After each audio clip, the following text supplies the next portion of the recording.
into the day with the dawn ringing in my ears. Oh, I tune to my TV show. No better way, I gotta get myself into gear. Let's go. Oh, and I feel good today with my wake up in the morning Expresso. I feel good today. It's my feel good breakfast show. Very good morning, you beautiful souls. Welcome to it. You are live with Expresso on a beautiful morning, and we cannot wait to have you in our care for the next 3 hours. It is going to be a bumper, a jam-packed show this morning. There's takeovers within takeovers within takeovers happening, and it's going to be inspirational. It is pretty chilly down in the Cape, and incidentally, if you guys need to get an up-to-date weather report, if maybe you've missed one of our weather reports on the hour, you can always go onto our social media pages. Head on to the Expresso Morning Show Facebook page. We have it all there. We'll get you prepped for the day ahead. But what I've been loving the most about this week has been seeing the response on social media to people of all age brackets going to get vaccinated, and that's going to be a strong drive today. I want to know if you guys have been vaccinated. Post a picture of it. What was that experience like? How do you feel now that you've had your jab? I'm going for my second vaccination in a couple of days, and I cannot wait. It is so relaxing to know that you are part of that collective, that you're doing it not just for yourself, but for everybody else. Now, a little bit later in the show, we've got the Adcock Ingram sponsors of Brave Gratitude Season takeover happening on the show, but there's another takeover happening within that takeover. There is a certain buzz, a vibe in the studio this morning. Why? What is going on, Mr. Wasty? Okay, the vibe is actually your face, Graham. I just watched your face and I thought South Africa's George Clooney is here, which is wonderful. But it's a morning of first on Expresso, and TV meets radio in an epic way. Today we're hosting our first breakfast radio dual broadcast since we moved studios in 2019. And it's the 5 breakfast team from 5FM. High five! Yes! Yes! That's it. Please, ululate to whatever. Welcome, guys. TV meets radio. Thank you so much. So wonderful to see you. It is so, by the way, if anybody tells you, right, that some people have faces for radio, it is not them. These are TV faces. It's like that. But it's so good to have you guys along. Dan, obviously you and I go way back into time. Captain, yes? my captain. Yes. If you haven't heard about the super pro amateur five-a-side football team known as the Radio Jocks, I'm Carl Wasty, our supreme captain over here. We are Division 4 champions. Oh, thank you so much. Oh, well, when you just mentioned that, I feel like I should have brought the trophy. But of course, you got 2 lovely individuals on either side. Molly. Yeah. Hello there. It's so good to see you. I mean, it is so good to be here. It's so overwhelming. I mean, I don't know about you guys, but it's a dream come true. Here we are in Cape Town. That's it. Welcome to Cape Town. So I feel like I shouldn't say the proper welcome to Cape Town. Oh, we should do that way. But then, of course, Chloe. Yes. Hello there. How are you doing? I'm so good. You are the sports supremo on the show, right? I am. Yes, indeed I am. And it's good to be in their hometown because they are the Cape Townians. I'm the Joburger. So it's very good to be in Cape Town. But the weather is not really that welcoming. What happens to it? You know what? The thing about Cape Town is that we complain about the weather. If there's a wind, it's the wind, eh? Or the rain, eh? It's like that. So just, deal with us, our seasons. But okay. Dan, just to get back to you for a second, what is the inspiration? I mean, you're working regionally, and now you're on a national platform. Yes. What was that like, the transition going from regional to national radio? My man, it was that first moment at 6:01 on the first show. My dad called me 10 minutes before and he said, so what are you going to say to South Africa first? And he didn't know how awful that was to hear from a preparation perspective, because I was like, South Africa, okay, yeah. Focus, relax, okay, Kimberly, Bloemfontein, I was learning names I never learned before, it was amazing. And it's just an extraordinary privilege and a blessing to be on the top music station in the country, the national youth radio station in the country, the radio station whose job it is to guide us into a better future as a nation on behalf of the SABC. Such a blessing and a privilege. I'm so lucky every single day. We're lucky to have you. That's the great thing about it. We can actually merge the two, which is the best thing ever. Another thing is that you've got such a great team. I mean, Molly, from your side, what's it like working with Dan and actually waking up so lekker early in the morning? In fact, if you want to say anything now, it is your time to shine. Here we go. Here we go. Yes? This is the one question I was hoping not to get. I wanted to ask you. I actually knew you didn't want it, and I want to give it to you. Yeah. No, I mean, Carl, to be honest, I couldn't have walked into a better team than these guys. I think it's a new team, and I actually mean this, guys. I mean this. Oh. I think, you know, the way we click. And Yeah. just, yesterday evening, again, when we went out for dinner, Yeah. the great times we have, the laughs we have. I think that's the thing with us. Everything can just turn into a joke. Everything is fun. It's spontaneous. And we're all new in 5FM together. Yes. So we're figuring it out together. So, no, I'm very blessed. It's an honor. Amazing. And just some commentary from the Sports Supremo. If you could just capture in a couple of words what we can expect from the 5FM Breakfast Show. We go now live to Chloe on that side of the desk. Sure, my goodness, I didn't think I'd be a commentator on this sport. But it's going to be intense. It's going to be high-paced. We are going to be bringing all the action. No red cards. There'll be a lot of VAR because I'll be looking out for what's happening and what's not. But it's going to be great. And I just wanted to actually add on to that and say, I really thought I had a huge work ethic until I met these guys. They are such workaholics, and that has been the greatest part of working with them. It's been, what, 5 months now? 5.5 months, yeah. Yeah, Aww. and I've learned so much from them, never to relax. They are just always working, yeah. I wish you guys would say this in the team meetings with the bosses. You know, this is amazing. well, they know We're now. on television. We're on television now. You know? But be sure to be entertained and informed and motivated to start your day in a great way with the 5FM Breakfast team. They are here for you right now, weekdays 6 to 9 a.m., as well as the Expresso team 6 to 9 a.m. TV meets radio on your Feel Good Breakfast Show.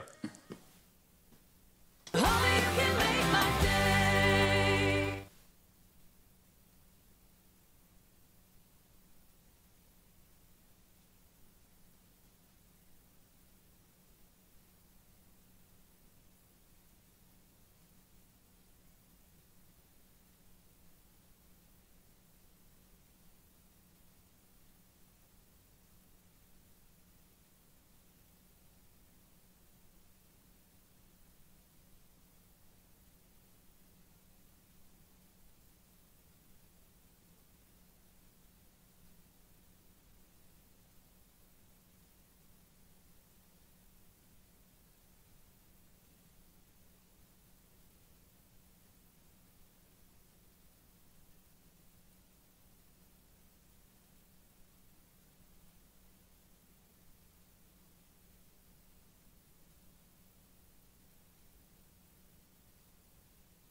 Nourish your skin with Ingram's Camphor Cream, enriched with camphor and glycerine.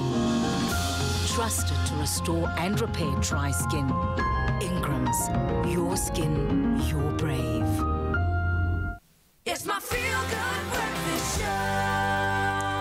Welcome back to Feel Good Breakfast Show. This is Expresso on S3, and let me introduce you to our first performer. This individual is going to be raising you up this morning, waking you up. In fact, he was raised in the township of Davidton in Johannesburg, and he cites his musical influences as Aloysius Bala, Chris Brown, and Usher. His name is Just Sako, and of course, he's a multi-talented singer, songwriter, producer extraordinaire, just good-looking guy all round. And he actually he proved that he's got what it takes in his debut 2020 single, Dark Skin Girl. And before we get to know him, here is a taste of his follow-up single. It's called Molo. You got me saying mola, mola, mola, mola, I just wanna be your lover. Your former girl, there's no other. Mola, mola, mola, mola, dali wami. Yabuya vuma standande. Ngiyafunga sasihlukane. Mwana mina ngwele wena. Tema mina ngeze wena. I heard diamonds last forever. How smooth was that? My word. All right, so give a massive Expresso welcome to Just Sako.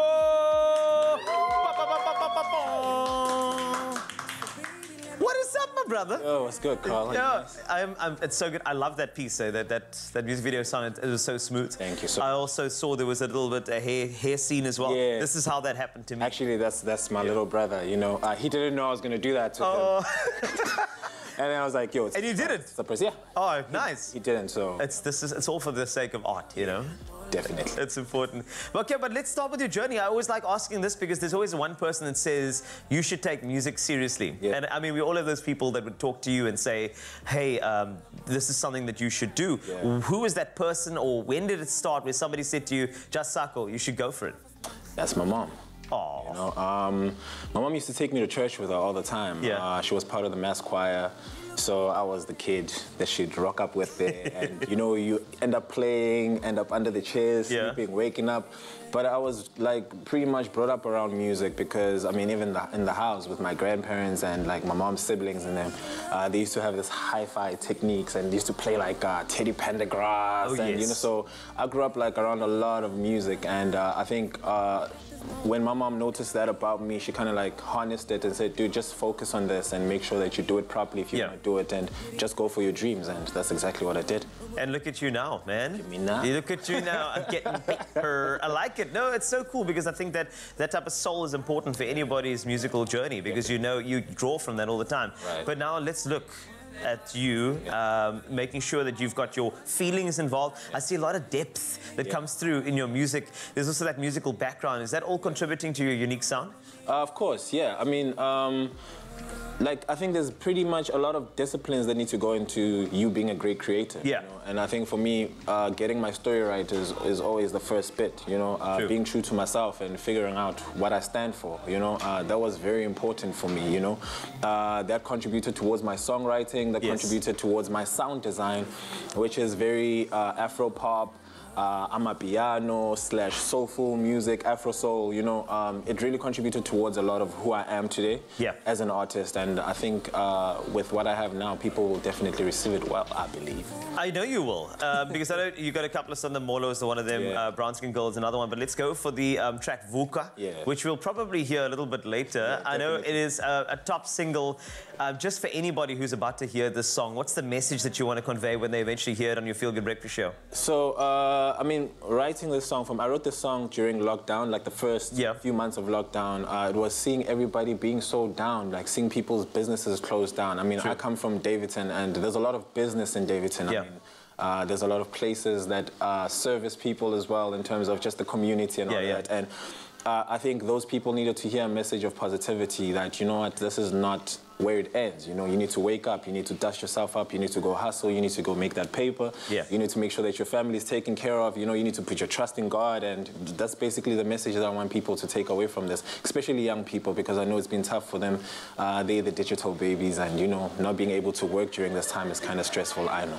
Just Sako, it's so great to have you on your Feel Good Breakfast Show. We can't wait to hear you perform a little bit later, and I can guarantee you this guy's going to make you vuka and wake up, because he is going to be performing a couple of times here in the next couple of hours. So make sure you stick with us and enjoy your Feel Good Breakfast Show. Yes, it is a radio meets TV takeover. At the moment, you will hear the dulcet tones of Dan Corder and the 5FM breakfast team going on in the background. I might invite Dan in for a coffee in just a moment. But from the soulful tunes of the East Rand of Jozi to the soulful coffee of East Africa, this hashtag Travel Tuesday, we're going to head now to the jungles and the mountains of East Africa, where the majestic waters of Africa's largest lake meets famous mountain gorilla sanctuaries. But natural beauty and wildlife isn't all that Uganda is known for. They were also famous at one point in their history for the most amazing coffee. Now, Uganda's Rwenzori Mountains, the altitude, the fertile soils, they are perfect for coffee growth. And for more than 100 years, the region produced some of the best coffee in the world, bar none. However, over the last couple of decades, poor cultivation, aging trees, droughts, climate change, they've all weighed in and caused a significant decline in coffee production up until now. And of course, we have been exploring the amazing reviving origins, the entire range of coffees, which are all amazing in their own right, but it's the story behind them that really lights my fire. Through their reviving origins, Amahe Awe Uganda, which means the hope of Uganda, I love that. Their limited edition coffee, Expresso, is helping to revive the exquisite coffee that this region was once famous for, and after tasting it, I have no doubt will be famous once again. I'm going to give myself an espresso. I think an espresso is a great way to taste a coffee for the first time. You get the full punch of aroma, you get the full taste, and with these coffees, you really want to take some time to appreciate the beautiful balance. What we're going to be tasting here is a Ugandan natural Arabica, beautiful rare sandalwood notes coming through there. So how they prepare it, it's a split roast. You've got the dark for balance and complexity, then you've got the light to medium dark for those fruity aromas. So again, a beautifully balanced coffee. It's rich, it's clean as an espresso. I'm going to make one especially for Dan because, I don't know, I'm guessing in a breakfast radio and a breakfast TV, the one thing that we share is our love and our need of coffee. Let's put another one of these capsules right in there. And you'll pick up immediately that sandalwood, as I said, and then very elegant, kind of almost floral notes. And what I love about the Reviving Origins story, it's part of Nespresso's AAA sustainability program. And it's not just about coffee, it's about creating livelihoods, opportunities in these communities that have been lost. Dan, get in here, buddy. I'm going to make you a coffee this morning. I'm guessing you probably have to drink as much coffee as we do in the morning? Yeah, 100%. I have a drip. Yeah. Just mainline it straight into my veins. I could smell it from the far side. Yeah, no, I've got an epidural that you can't see on air, and it's just, you wondered what the cables are.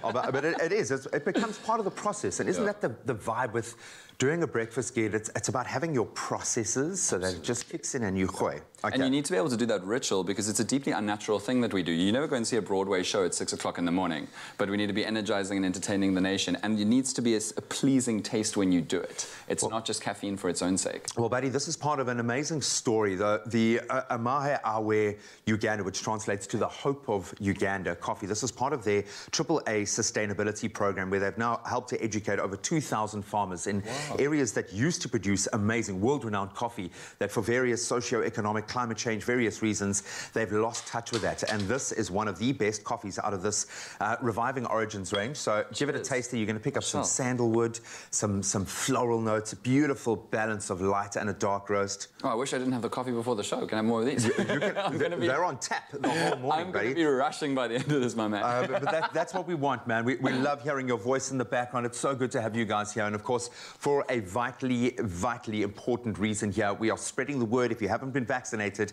today is the day that you're going to go and do it. But we will keep reviving Origins. We will keep reviving you with great coffee all morning. Buddy, it's so good to have you in studio.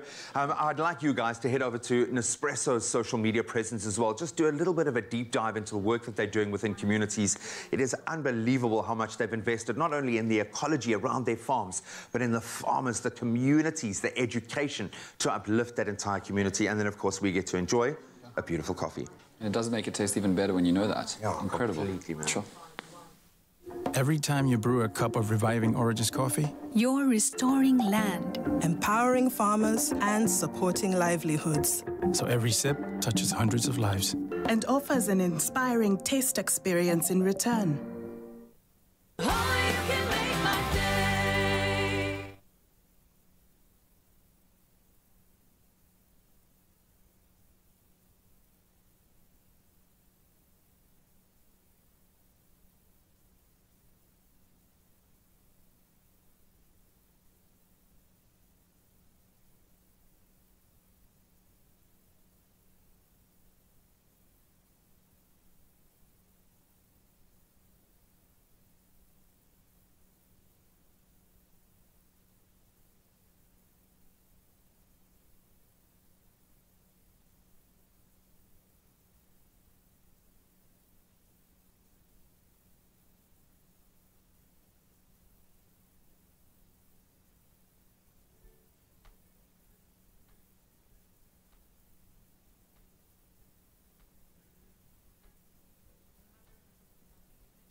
lady. Go fuck it, lady. Uhlezi uyiqhawe, qhawe, qhawe, qhawe, qhawe again. Uyiqhawe, qhawe, qhawe, qhawe, qhawe again. Uhlezi uyiqhawe, qhawe, qhawe, qhawe, qhawe again. Uyiqhawe, qhawe, qhawe, qhawe, qhawe. Abokhata abafika silele batshela uma ukuthi umfana ulimele siringa kanje uyikhombe esibhedlele themba inkosi ivusa abalele abokhata abafika silele batshela uma ukuthi umfana ulimele siringa kanje uyikhombe esibhedlele themba inkosi ivusa abalele makaphethe amajidi uyasiphinta umfana akakhuzeki uyashisa umfana makaphethe igoni uyahlupha umfana akalaleli uyaqina umfana hlezi njuthwana ngiwe rongo.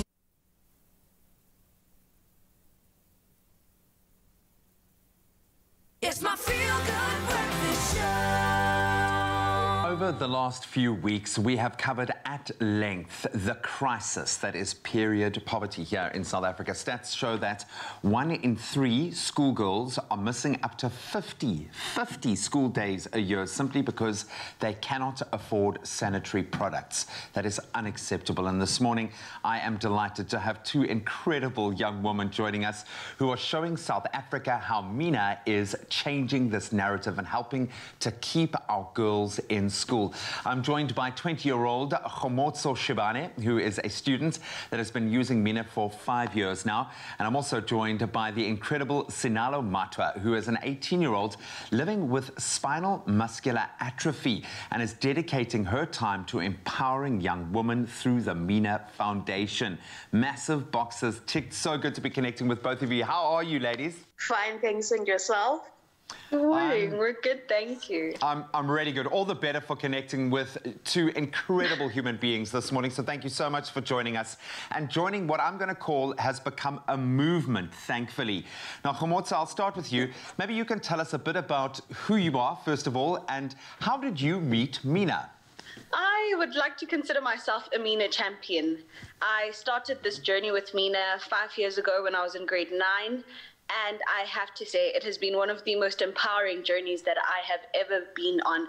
Not only changing the period dynamics in my life, but also a confidence boost and exposing me to so much more of the world. My short journey with Mina has opened my eyes as a father to a daughter, as a partner, as a son, as a brother.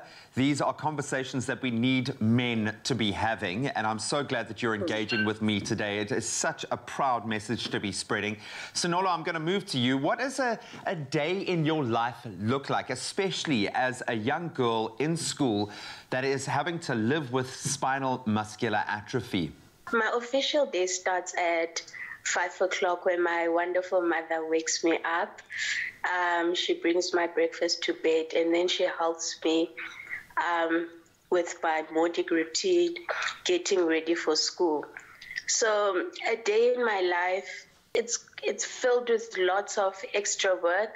I'd like to say that I work 10 times more than a normal body person, especially because I have to take my time through things. I mustn't tire myself, otherwise my muscle will deteriorate very quickly, and I don't want that to happen. I've got to ask both of you about Mina and how something as simple as a menstrual cup has changed both of your lives. Maybe, Sonola, let's start with you. I live with spinal muscular atrophy, which is a genetic disease that over the years will make me lose my muscle strength. With obviously being a teenage girl, getting my period, I've always had a challenge of going to physio when I have my period. So I found Mina, and she has been my best friend. I can now do my floor exercises, do whatever I want with comfort, because I know nothing embarrassing will happen. And I know this is a narrative, a journey that's shared by so many young women and girls across the country. So I'm so glad that you are brave enough to be talking about this now, because there are a lot of girls who can relate right now. Khomotso, you spoke about your period dynamic changing quite dramatically. How has Mina changed your life? Well, firstly, I have to give kudos to Sinalo. I can't imagine what it's like living like that. I mean, I'm an able-bodied person, and my periods drain the living daylights out of me.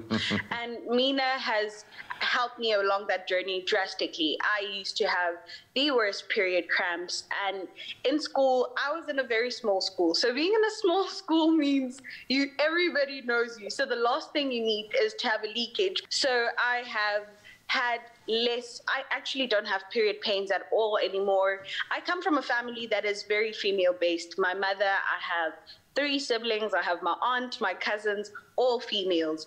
And that may seem like a very nice thing, but when you look at the period bill at the end of the month, it's not so beautiful, might I say. I mean, you'd be very surprised at the cost of sanitary products in South Africa. And Mina has drastically changed that in my household, and thus money that can go elsewhere, to my education, to everything else. And not only that, but Mina has exposed me to so many things. I mean, for instance, I'm exposed to amazing young women like Sinalo who face the most difficulties but are still able to get through it with the most grace. I have learned about so many girls that have to go to school using newspapers as sanitary products. And to even imagine that is crazy, but it's a reality. And Mina comes through and changes all of that. So not only has it been a positive influence in my life, but I know that there are a lot of other girls watching this right now, and they have been drastically helped by Mina as well.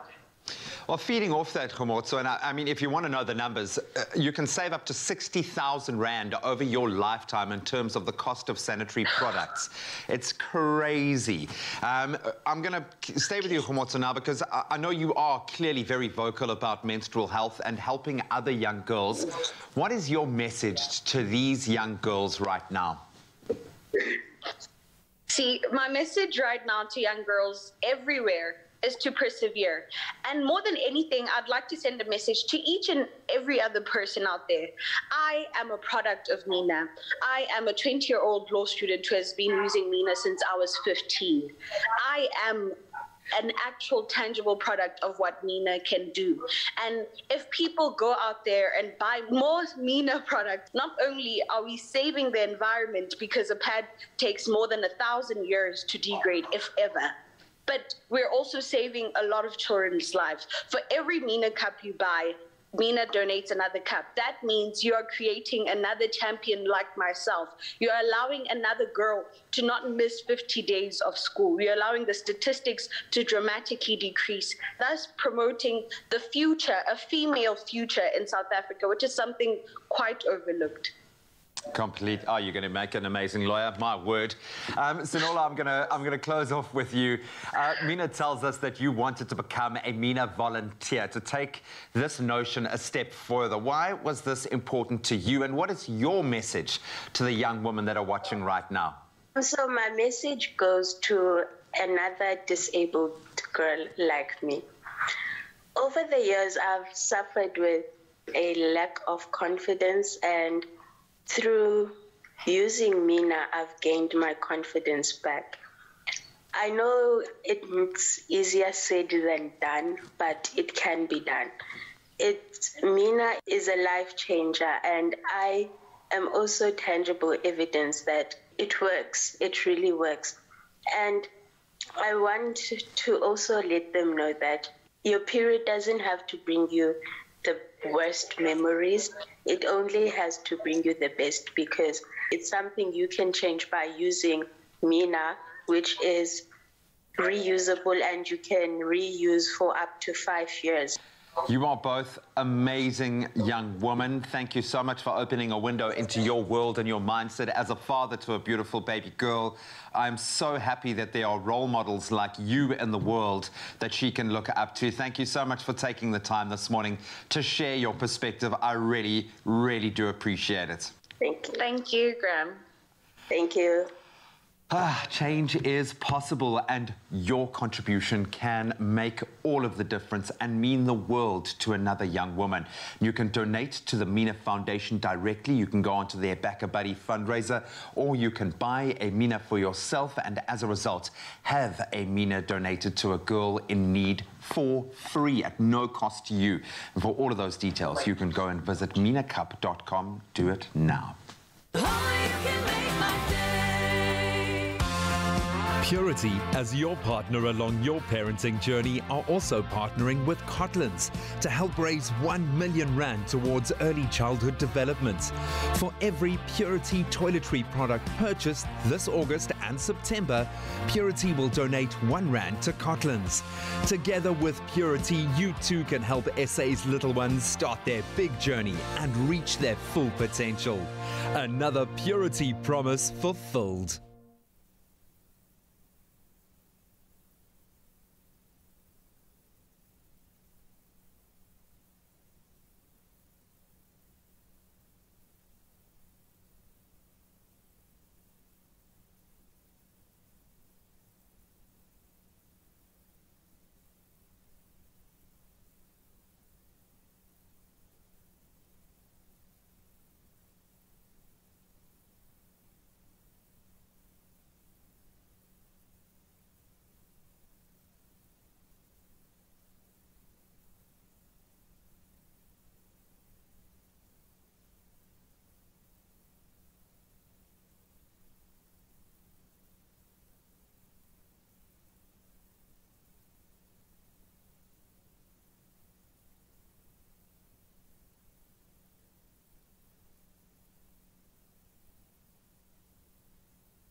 It's my feel-good breakfast show.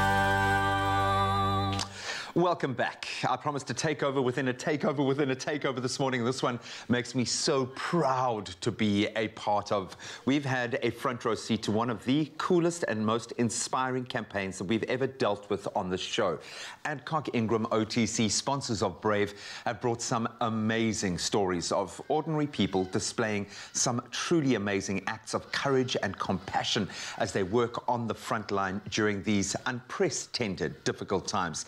Now, Season 3, the gratitude season, has been all about paying tribute to our pharmacy heroes who have made our safety their priority during the pandemic and especially during the recent unrest that we've experienced in this country. Some amazing stories. This morning, Andrea Firth, the editor of The Brand Studio, joins us to chat about the unbelievable success of Season 3. Andrea, I love seeing you because it heralds these amazing kind of moments of the triumph of the human spirit. This was a special season, the gratitude season, and boy, have we felt it in spades. Why was this so important to you guys? Thanks, Graham. It's so great to be back. I love how I'm here at the beginning and here at the end, and we wrap it up so beautifully. It's a beautiful full circle moment. Yeah. But Gratitude Season was really born out of us being on season 1 and 2, and communities coming out and people coming out going, can I tell you something about this person? Can I share my story of my experience with this person? And we realized that there's such an upswell from communities that want to say thank you, that want to give back and honor the people who have served them. And Gratitude Season really developed out of that concept, out of that idea, and giving communities the opportunity themselves to say thank you and really show their gratitude to their homegrown heroes. And unsung heroes, yes, that don't have any expectation of validation or appreciation or a pat on the back. They do it because it's their calling. It's what they have to do. I did not realize how much of a backbone of those communities that you talk about, our pharmacists and our pharmacies, the people working in there, have been, especially over the last few months. We have seen remarkable stories that have turned me from a pessimist of the first hard lockdown into this wonderful, hopeful person once again. Why focus on the pharmacists and the pharmacies and the people working there for this round? Well, I think you've absolutely said it. When you look at healthcare professions and not taking anything away from other healthcare professionals, pharmacists really are the community heroes. They're the front line for community care. They're embedded in their communities. They're the ones that know your aunt's name, your sister's name. They know how your kid is doing and when they last had an allergy.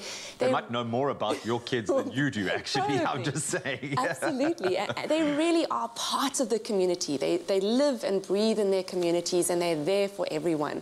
And I think that was such an important step for us in this season particularly, to really honor pharmacists, you know, not only to give them a platform to really say thank you and have them come out and appreciate what they do, but also give the communities that opportunity to say thank you to the people that have served them for years and years at their local little pharmacy, that has helped them through so much throughout the years.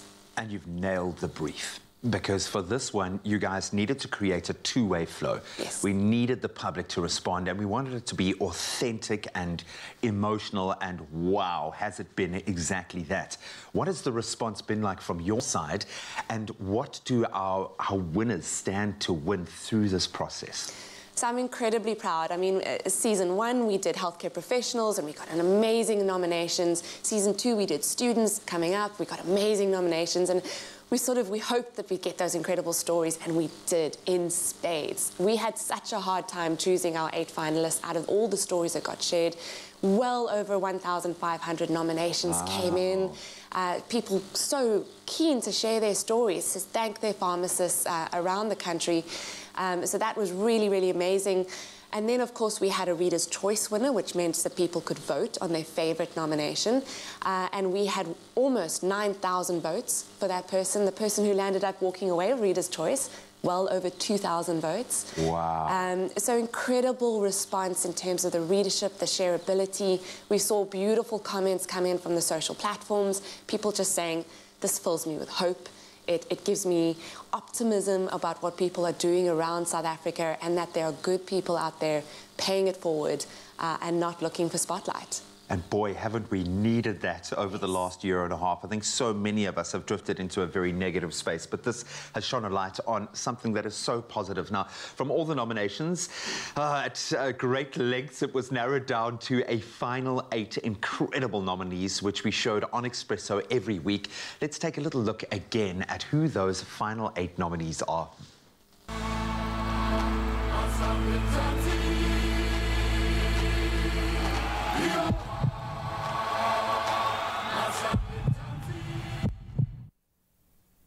And you can see how authentic those smiles are. So what's in the offing here? What do they win? So this is incredible. We really believe in this project and paying it forward in donating to a charity. So the 2 winners this time got to donate to a charity of their choice, to the community outreach program that they support the most, 25,000 Rand each. So that was incredible. They really got to to spread some love, give back to these associations. We had an orphanage that benefited, we had an active bodies cycling club that benefited. We had some incredible stories that came out of this. Because they know their communities and they know better than anyone else how those funds could be used in the most relevant and powerful way. Andrea, stick around. We're going to be continuing to revel in so much positivity this morning. We want you to stay tuned because next we're going to chat to the panel of judges who had such a difficult job to do and then find out who our two winners of the Adcock Ingram OTC sponsors of Brave the Gratitude season are. All right, a very good morning to you. Let's talk fashion now, specifically when it comes to getting me up and getting me all dressed up on this beautiful Tuesday morning. Thank you very much for waking up with us. But as you can see, I've got a basic white t-shirt on at the moment, but we're trying to switch things up a little bit. Basic t-shirts, they're a staple at Woolies. They've got them all throughout the year, and they're a staple that you can keep repeating as many times as you like. And specifically these ones they've got at the moment, they've got that stay new technology that helps them stay new for longer, which is fantastic because you want a wardrobe filled with basic tees. So I've got two options this morning for everyone to choose from. The first one is this blue one. It's a nice light blue, perfect for if you're looking to be nice and fun and playful with it. But of course, at the same time, it can be nice and versatile too, which means that you can throw it right underneath a jacket. And then we've got this green one. I mean, this is a color you're going to be seeing a lot of this season. Knox has told us all about the return of green in 2021, SS21. This is also quite toned down, but really quite effective at the same time. You can throw this under a jacket as well, and it looks just as good. And yes, that stay new technology, I can feel it. They're comfy, they're cozy, they're thick, which means that Woolies definitely has thought about all of that. Your job is simple this morning. What you need to do is go onto our Facebook page, Expresso Morning Show SABC3, use that hashtag Expresso Show, and help me choose which t-shirt should Uncle Tabsy rock this morning. I'll be waiting to see. A promise to the planet, to tread lightly, to act with care, to think of the future, to shop more sustainably. Woolworths, the difference.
Ingram OTC, sponsors of Brave, the gratitude season. It's all about our pharmacy frontline heroes, and I stress the word heroes. They have proven that over the last year. They go the extra mile, not just for their customers, but for their community at large. Now let's meet the poor judges behind the campaign with a very, very difficult job to do. TV personality and sponsors of Brave, a spokesman Nicole Austin, investigative journalist Derek Watts, TV personality Palesa Tembe, and of course our very own Zoe Brown, all on the judging panel. And we're also joined by Andrea Firth, editor of the Brand Studio. Every day I get to be inspired by this. This is the kind of content that we signed up for. Just so inspiring. Maybe, Nicole, I can start with you. Season 3, so this is quite a journey you've walked with us. How has this been different? What has your personal experience been like with this round? So as a pharmacist, I have an immense amount of respect for this entire process. And when I heard about the very first season and was a judge, it was exciting to watch healthcare professionals being recognised instead of complained about, which was landmark. But then to move from that into season 2, where it was about the upcoming students in the industry across all disciplines, was really encouraging and inspiring. But this season has been, I've been more inspired. This has been one of the highlights of the entire year for me, is it being part of this process. But to watch this Adcock Ingram OTC Sponsors of Brave gratitude season about pharmacies, pharmacists and pharmacist assistants, they're often the heart and the lifeblood of every single community around the country, and we don't realise it. They're the first port of call. They're the unsung heroes, and it's time for them to get recognised. You would have had to have examined this quite a lot in terms of how to define what Brave is, to be able to make the choices here, and very difficult to select because everyone that we've seen and profiled has just been amazing. How do you define Brave? What have you been looking for in your winners? Graham, I think that it's such a broad concept, brave, but if you can really hone it down, it's existing outside of your comfort zone in a way that serves others at all costs, at the expense of everything, and you pour all your energy into something, you speak your truth, and you make other people's lives better. And we've been able to see the most remarkable, brave people who we might never have heard their stories if it weren't for this process. And I love the fact that people like this, these selfless individuals, often don't need anyone to pat them on the back. They do it because it's a deeper calling. Derek, I'm going to turn to you now. Always so great to be connecting with you, my friend. So thanks so much for taking the time and for what you've put into this campaign. It's been highlighting, obviously, very brave pharmacists within our communities. I didn't realize how much of a backbone they actually are for our communities. Why was it so important for you to be involved, and what were you looking for as one of the judges with a very difficult job in picking the judge's choice winner? Graham, I was looking to make an easy choice. and that you didn't get. But then we got 8 nominees. I promise you, we got 8 nominees. We went through all their videos, and it became a mission. I mean, we've got to decide on our top 3. And on my score sheet, I don't know about Nicole, but there was 1 point between the lot of them. And yeah, well, Nicole was saying it. Being a professional pharmacist or running a pharmacy is a tough gig. It's demanding work. So I guess first you look at, are they doing their job? You know, are they earning respect from their colleagues and customers and running a good pharmacy? Then you look for involvement in the community, contributions outside the workplace. And that's when you just got to be prepared to be humbled. I mean, how people like all the nominees do so much that it's not prescribed. Sorry, get it? Not prescribed. It's beyond belief. And it goes onto the scorecard. And, yeah, I mean, take Jackie. Yeah, up and running a makeshift pharmacy from a tent the day after it was burnt down in that fire. I mean, that shows what it means to be brave. I would imagine out of everyone sitting on this couch, maybe your sense of humanity might be slightly tainted with the subject matter that you have to deal with daily in your normal life. What has it been like seeing the flip side of that? What has been your personal take out of the Adcock Ingram OTC Sponsors of Brave campaign and the nominees that you've been introduced to? I think a decision I've come to is that Sponsors of Brave is not for everyone. So let's not diminish the work done by pharmacists and healthcare workers. There are superstars out there doing stunning jobs, especially during the pandemic, no doubt. But these nominees and those from previous seasons of sponsors of Brave, and a bit of a cliche, they don't go the extra mile. These people run a marathon. And how they make time to run an efficient pharmacy and get involved in so much community upliftment work. I mean, from children's homes and orphanages to sports development to keep the kids out of gangs. I just don't know how they do it. So my advice is if you're feeling down, COVID, crime and state capture's got you, just go to the Sponsors of Brave homepage and you will be inspired. Your spirits will be lifted. So congratulations to Adcock Ingram OTC for making this campaign possible and all the nominees. And as Jackie says, after the fire, bravery is getting up the next day and facing it head on, no matter the challenges you face. Yeah, it's starting to sound like this has been your therapy, and what a therapeutic experience to go through. Inspirational. Paddy, what has your experience of this journey been like? Graham, you have not even begun to scrape the surface as to what we went through as judges. I'm sure I speak for everyone is that at the end of the day, I had to take like emotional breaks from just reading every story, watching their videos. I was crying like from a very healthy place. Just out of that, that attitude of gratitude goes so far beyond what we just preach on a daily basis. It's seeing these incredible healthcare professionals doing exactly that. Growing up, I always thought pharmacists were just people you told what's wrong with you and they get a little medicine and here we go. Yeah. But watching these people on a daily basis and what they do for their community is absolutely groundbreaking, so inspirational as well. I mean, unfortunately, I wasn't a judge on season 1, but I was working very closely on Afternoon Express with it. Season 2, being able to judge that next generation of Brave, those underdogs, those people in the wings, waiting for their turn in the spotlight. But now, seeing people that are completely immersed fully in their communities, I'm telling you, and getting into it and making that change. Motivation. I even get goosebumps talking about it. And rightly so. I'll get goosebumps hearing you talk about it. Now, Zoe, I'm going to turn to you. Knowing you, I know you would have embraced and loved this process, being introduced to these amazing human beings that we have through the journey that we've been on. What has that been like for you? I'm hoping it's restored your faith in humanity.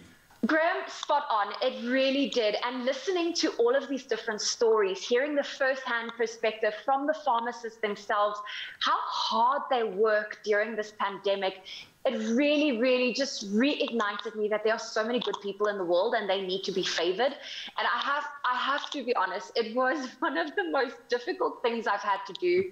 And it really, really got me emotional listening to each and every one's story. And just the heroics, the daily heroics from people who don't expect anything in return. But you hit the nail on the head there. A very difficult process, I'm sure, to go through, to actually have to decide on your winners. So what were you looking for? How did you kind of find those amazing people within this amazing group as a judge? No pressure. There was a lot of pressure and it wasn't easy. And for me, I just had to bring it back home. Growing up, especially when I was in high school, we didn't have medical aid. So if anything happened to any family member, we would first go to our local pharmacist. And they were the ones that looked after us because we didn't have the money to go and pay for a doctor's consultation. So that was what was really beautiful for me, was to see how community members still rely so much on their pharmacist, how this person is so important and that he is able to look after them even though they can't always afford to go to the doctor. So that was something that stood out to me, that they make medicine accessible to people that don't always necessarily have the funds to go to a doctor. Well done for doing a great job. Andrea, maybe I can close off with you. Is there a common thread here? Are you starting to see this all tied together? Because you've had probably the best kind of bird's eye window of all of this come together. What has been your take home through this process? Sure. I mean, Sponsors of Brave as a whole is just these stories of incredible people. These people who just go above and beyond in their everyday life, who, you know, this season is such a privilege. We've got guys who've been working in the community for 20, 30 years. We've got guys who've been running a feeding scheme, you know, for years on end. No one would know about them. They're not highlighted. They're not brought to the fore. They're doing it out of the goodness of the heart. They're raising community funds. They're raising their own funds, and they're doing it. You know, we spoke to an amazing pharmacist, Sonia, from Nelson Mandela Children's Hospital. And, you know, even just her story of understanding the creation of that hospital as a charity organization where it started ground up with those people coming in and saying, how can I serve? And that has been the message throughout Sponsor Brave. How can I serve? From the healthcare professionals of season 1 to the students up and coming, they are there to serve. They're there to take on that brave step of becoming healthcare professionals. And this season, you know, really was about giving communities an opportunity to recognize and celebrate their pharmacists in their community and have them understand what an impact they've made. I think that's, and Polly can testify, the joy of our job is often people don't realize how unbelievably amazing they are, and they get to see themselves through your eyes just for that moment. And that has been created through this campaign. Communities have been able to connect with those that they rely on so much. And due to the traumatic efforts of the judges through this process, I really have to give you kudos for going through the process and embracing it in the way that you have. But from our side, it's just been so wonderful to be a part of that journey, and to introduce these people to the nation every day has been magical. So thank you so much. Look forward to the next season. It's incredible how people are willing to live for others, live in the service of others on a daily basis. Our journalists and public personalities speak for all of us with integrity. As judges, we want to thank them for being a part of this amazing campaign and doing exactly that once again. And we especially thank them for their continuous courage and hard work. Next, we are going to find out who the lucky winners of the Adcock Ingram OTC Sponsors of Brave the Gratitude season are. It's a big one. Thank you very much, G-Man, and thank you so much to all the judges of the Adcock OTC Sponsors of Brave. Just before 7 o'clock here on your Feel Good Breakfast show, and we've got 5FM in the studio. They'll be here hanging out with us alongside the judges of Sponsors of Brave throughout the morning, so you will be hearing a lot of noise in the studio. Time now to take a look at those news headlines. We start off here in South Africa, where new research published suggests that South Africa may be facing a new variant of the COVID-19 virus. The Department of Health has alerted the World Health Organization, which is monitoring the situation.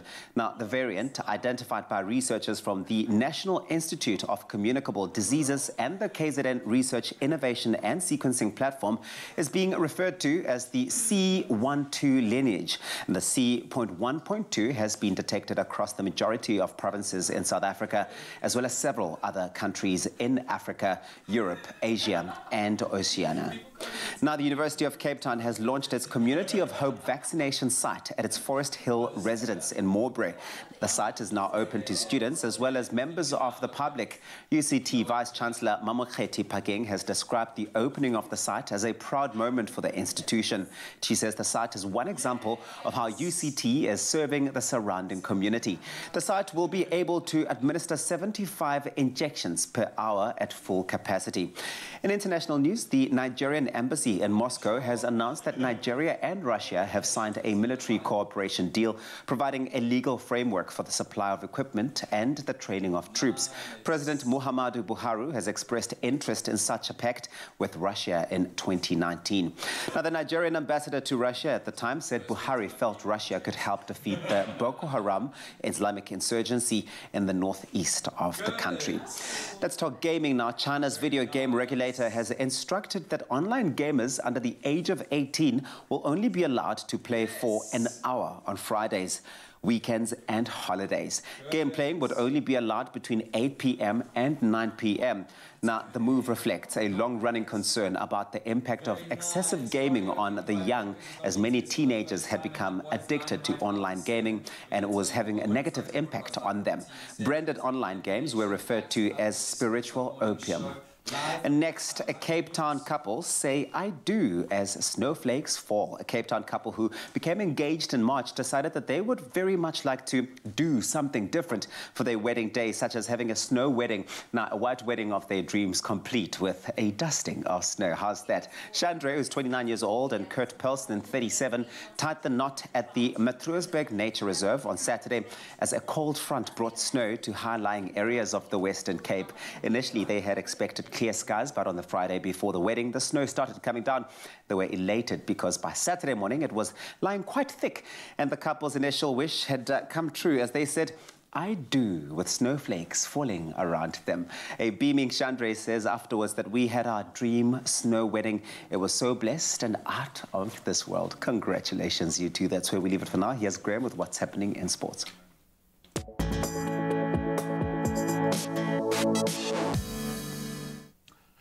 Thanks so much, Tabzi. Let's start with the Paralympics. South African runner Luzanne Coetzee took silver in the women's T11 1500-meter race at the Tokyo Paralympics to win her first Paralympic medal.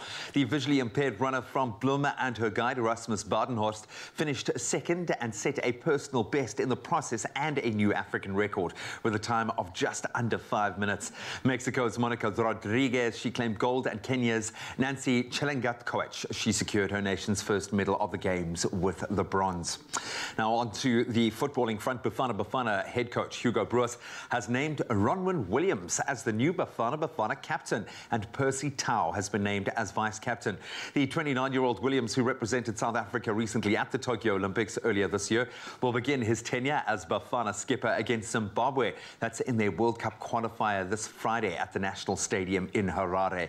Then staying with rugby news now, the New Zealand Rugby and Rugby Australia have confirmed that Super Rugby Pacific will feature 12 teams when the season kicks off on the 18th of February next year. The competition has been designed to allow the inclusion now of Pacific Island nations Fiji, Samoa and Tonga. Fijian Drua and Moana Pacifica will join the New Zealand and Australian clubs in the tournament, which will be played over 14 regular season rounds, followed by 3-week finals series. All exciting news, and that's where we leave our sporting headlines for now. Let's set the tone for the weather front now.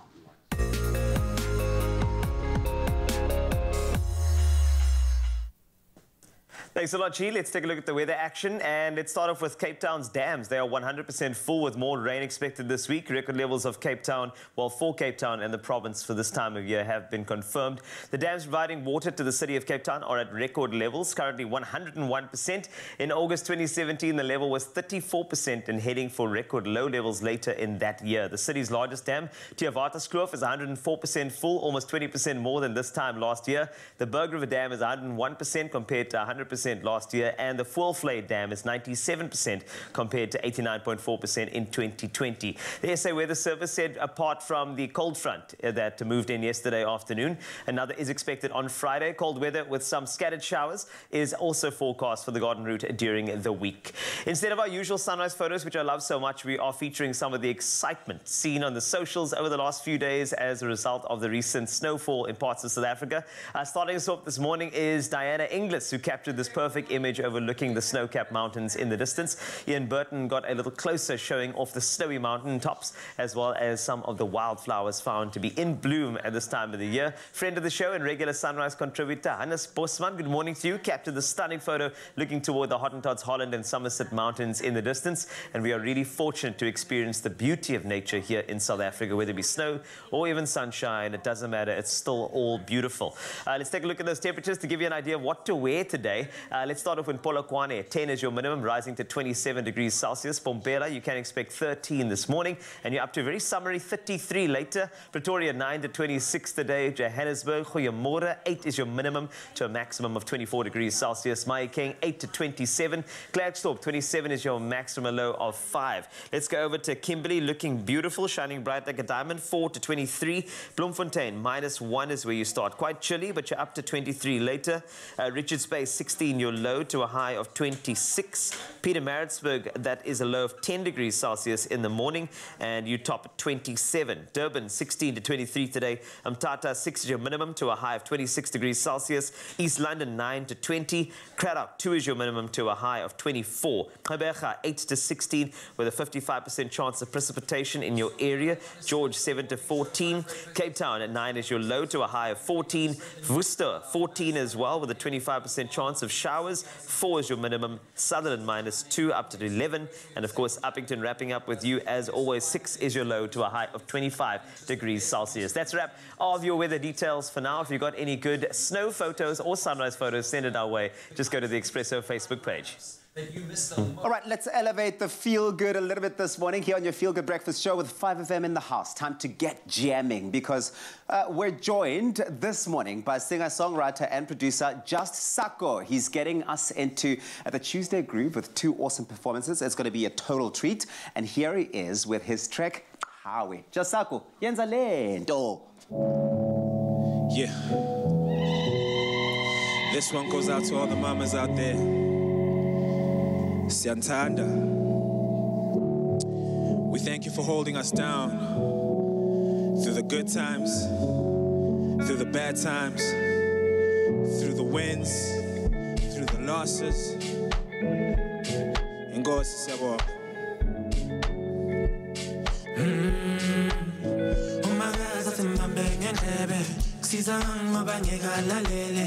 Singumndeni nathi sikhathele ikumfana iyobhadla ejele umakazi asimdonse ngendlebe sizangani ngoba ngekalalele singumndeni nathi sikhathele ikumfana iyodona ejele makaphethe amajita uyaswenka umfana akabambeki uyashisa umfana makaphethe intombi uyachoma umfana makashaya ubhiya uyasilinga umfana hlezi juthwana ngiwe rongo Ikumame hlezethele mbobo makaphethe amajita uyaswenka umfana akabambeki uyashisa umfana makaphethe intombi uyachoma umfana makashaya ubhiya uyasilinga umfana hlezi kujuthwana ngiwe rongo Ikumame hlezethele mbobo ngibonga iyoleli Ngibonga iyoleli ngoba ungifake endleleni ngibonga iyoleli ngibonga iyoleli ngoba ungifake endleleni uyihlezi uyiqhawe qhawe qhawe qhawe qhawe ke uyiqhawe qhawe qhawe qhawe qhawe ke uyihlezi uyiqhawe qhawe qhawe qhawe qhawe ke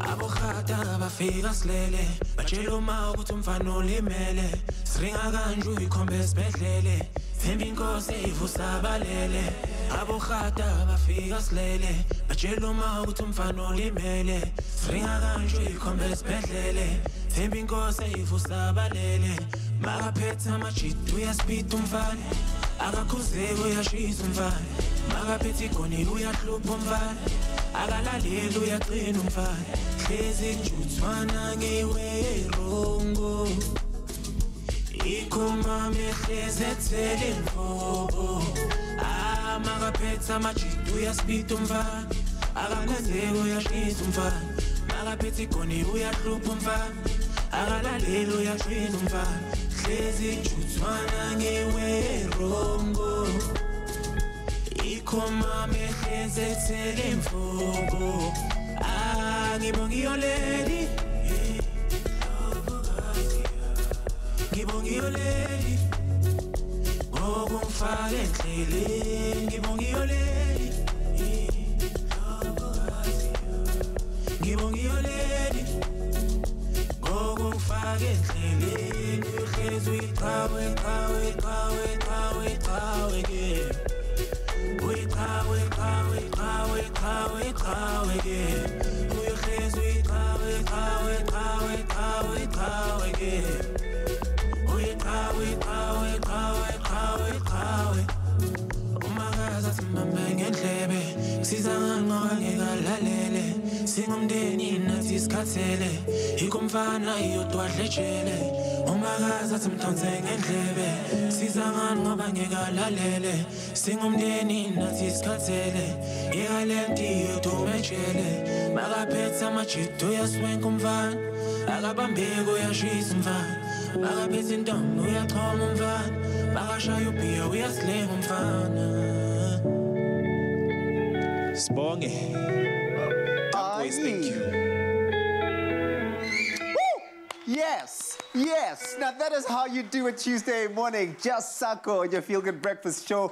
Kawe's got brand new music coming your way on Friday the 3rd. That one is called Vuka. You want to make sure that you are part of all of that action. What did you think of that performance? Expresso Morning Show SABC3. Oh, Kawe, kukung, kukung, kukung, Kawe.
It's my Feel Good Breakfast Show.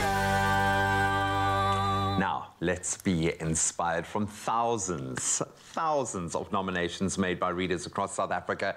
8 very heartwarming nominee stories were selected and featured on Sponsors of Brave, the Gratitude Season, and we've loved having a front row seat. From these 8, 2 were chosen to walk away with the grand prize, an exciting opportunity to pursue a passion project of their choice. And with so many inspirational stories of brave pharmacists, it really has been an eye-opener. It came down to the readers and, of course, the judges. Very difficult job to vote and to pick our winners. And we have judges Nicole Austin and Palesa Tembi with us to announce the winner.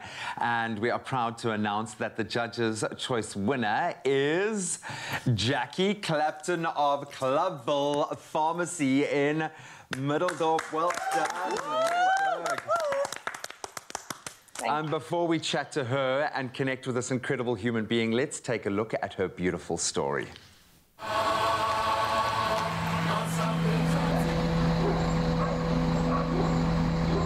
At 5 minutes to 10, we got a phone call. The first thing they said to me is, the pharmacy is on fire.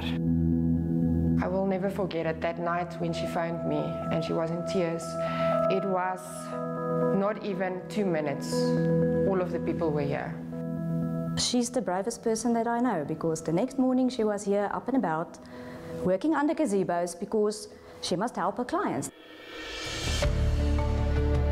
Well, as you can see, we're in a new spot after the pharmacy burned down. Since then, we've been working out of containers, which was a bit of a challenge, but we made it through. And as you can see, there's a new pharmacy, and we think we did well. We hope so. We hope our clients like it, and we hope we can take it forward from here. Jackie phoned me at the pharmacy and she told me I mustn't freak out. She's got good news for me.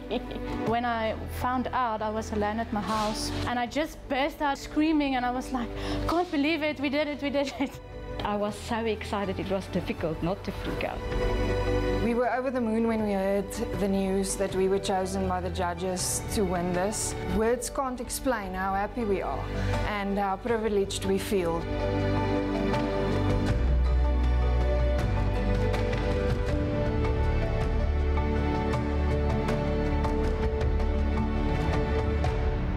Bethesda House of Hope was established in January 2003, so we've been going for 18 years. The school wasn't here at that time. Initially, it was just the house at the back of me.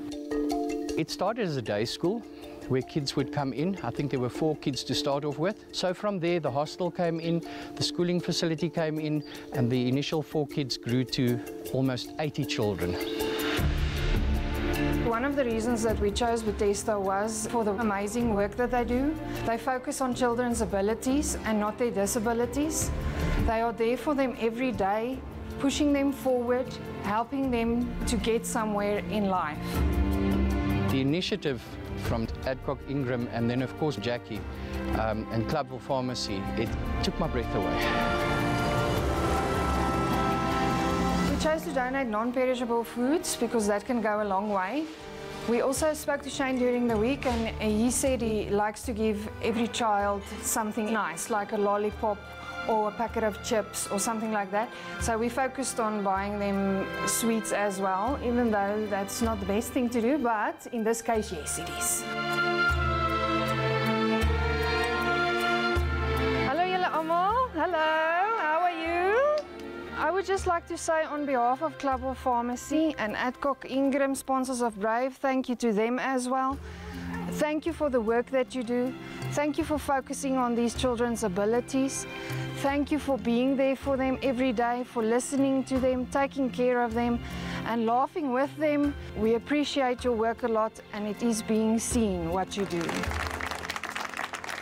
Shane, he's just love and nothing else. It's wonderful to see that someone has such unconditional love for any person and especially those children. It makes you want to just do more. Jackie, this is awesome. Thank you, thank you, Shane, thank you. Thank you. And this as well. Thank you so, so much. Ons sê baie baie dankie. 1, 2, 3.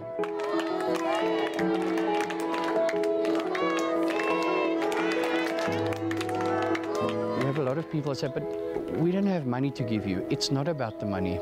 A visit to our school is very important. These kids love people. They're just normal kids. They just do things differently. It's an incredible feeling to actually do something for them and making a difference in a child's life. We need to make a difference because these kids have to go back into society and they need to be accepted for who and for what they are. Concentrate on the ability to do things, not the disability that they've been born with. Bravery in this case is shown in the small things, in the small miracles, and it's shown in today I can pick up something and put it in a container. Yesterday I couldn't do that, but today I can do it. That is bravery, not stopping, not giving up, doing the same thing every day and seeing the results.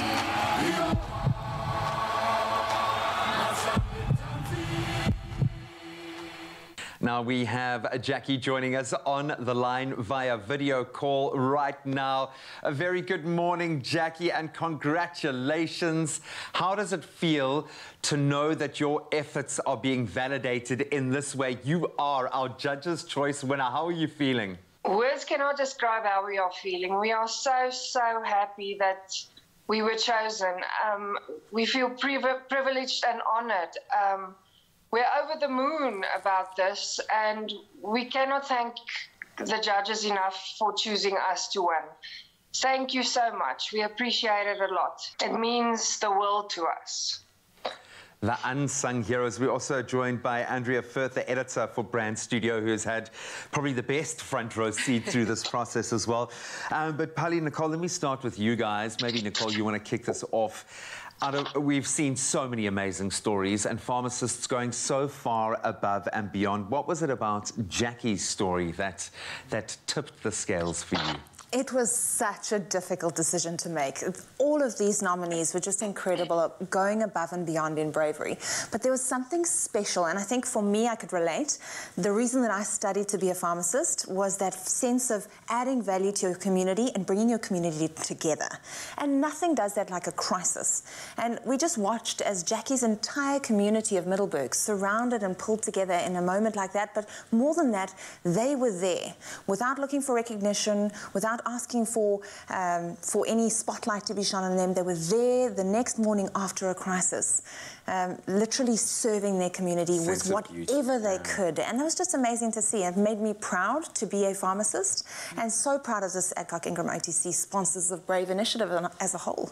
What inspired you, Pali? I mean, the exact same. I just echo Nicole's sentiment. I think what's moved me so much about Jackie's story is the fact that when things in your life seem to almost be burning down, and quite literally burning down, yeah. Literally, in Jackie's case, having to pick up the pieces and continue. And I think that it's just so phenomenal to see what happened. And her hard work didn't start and stop there. Love her story and everything that she stood for. I know, it's a little bit humbling when you encounter people like this and you think, what am I doing in my own space to give back? Jackie, I'm going to connect with you again, and I've been blown away just by what I've seen in your story. Clearly, you go above and beyond for your customers and for your community. Why is this so important to you? It is so important because to make a difference in one person's life, two persons' lives, more than one person's life, it's a privilege to be able to do that, but you have to actually do it. Just do something, even if it's small, even if it's big. If we can make a difference in one person's life, that person will go on to make a difference in someone else's life. We want to always be there, especially in these times. We want to be there to help each other, to help other people, and to make them feel loved, to make them feel cared for. Andrea, this has got to have restored your faith in humanity. When we set out on this original mission, did you think that you would find such amazing examples of brave? We hoped. We really hoped. And I think, you know, season after season, we're continually surprised by the stories that are coming out of South Africa. I mean, we get these stories from asking people to nominate. We're just saying, you know, would you like to tell us a story about your pharmacist, about your healthcare worker, about the student that's studying to be a medical doctor? And they pour in these nominations, these stories, and things like Jackie's story, you know, they stand out. They immediately jump off the page to us. And we are just so privileged, as you say, to be on the front lines of witnessing what South Africans are doing for each other out in our country, and sharing that spirit of Ubuntu and showing bravery in each and every day that they live. Yeah, I think it's set against such a negative time. Yes. To see this shining light in between all of that has been amazing. So, Jackie, you have now received 25,000 Rand to give back to your community. How does that feel? To be able to give back to the community, and we're not even paying for it, it makes it even better. So to Adcock Ingram OTC Sponsors of Brave initiative, we just want to say thank you. Thank you for giving us this prize, and thank you for helping us to be able to help a charity that deserves it so much. They deserve every cent. And this made me feel we must do more. We're not doing enough. We need to do more. Jackie, I know because you get to make that choice that these funds will be really well used in just the right way. I'm so sorry that you've had to face the challenges that you have in recent times, but I'm so glad that you've had this platform to spread this message of hope and inspiration. You really are a shining light, not just to other pharmacists and people within the sector, but I think to all South Africans. So congratulations once again. We really are proud of you. Well done. do something small for one other person. Pay it forward, people. We can. And she had to just throw in one last call to action there because it's our responsibility. Ladies, thank you so much for being a part of this journey. I know we're going to continue this conversation over the next couple of weeks. Just so amazing to have our faith in humanity restored just a little bit, especially in light of how much we've been through in recent times. So thank you for being that voice, and tough job you guys have had. Tough job. The brave often go unnoticed. They make a profound impact, often without any recognition or need for validation or recognition. These are the heroes that have extraordinary courage and compassion, as Jackie has just proven. Well done to Jackie Clapton on being the Judge's Choice winner, and thank you for all of the amazing work that you are doing for your community. Up next, we are going to find out who the People's Choice winner is. You don't want to go anywhere. Thank you very much, G-Man. More of Adcock OTC, sponsors of Brave, coming your way. We get to see there that everyday heroes don't always come in capes. Sometimes they wear white coats, right? And today you're helping me wear something interesting here. I asked you to choose between two basic tees for the summer season. Let's find out what you guys had to say. Some comments that have come through on social media. The first one from Lihle Zotani saying the green one. Desiree Kluter says green. Jeanette Russ says blue for Uncle Tabs. Love it. Constance Paulser says good morning, Uncle Tabsy. Definitely the blue one. With Prince McDonald saying number one. Blue is the one for Uncle Tabs. For opposite heater will be green. Okay, it's a heater. So I'm going to be rocking myself in this lovely blue t-shirt from Woolies, of course, with that stay new technology, which means that it really does last long. And I like it, yes. And the size is correct. I never get that right. Thank you so much for voting for this one. Remember to gear up for summer, and summer with a color refresh. You can shop all of these looks and more at Woolworths. They're available in store, online, and on the Woolies app. I'll rock this now.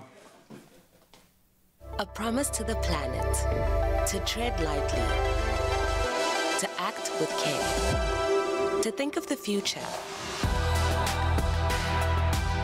to shop more sustainably.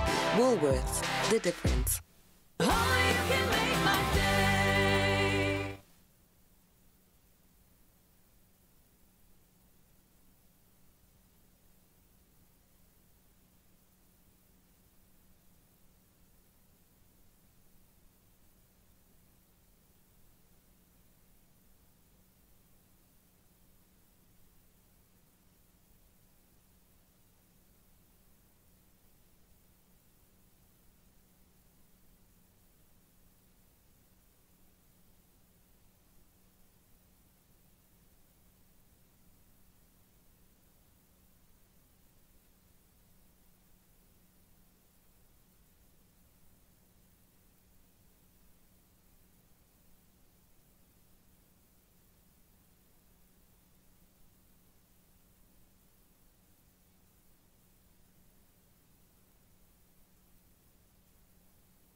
It's my feel-good breakfast show.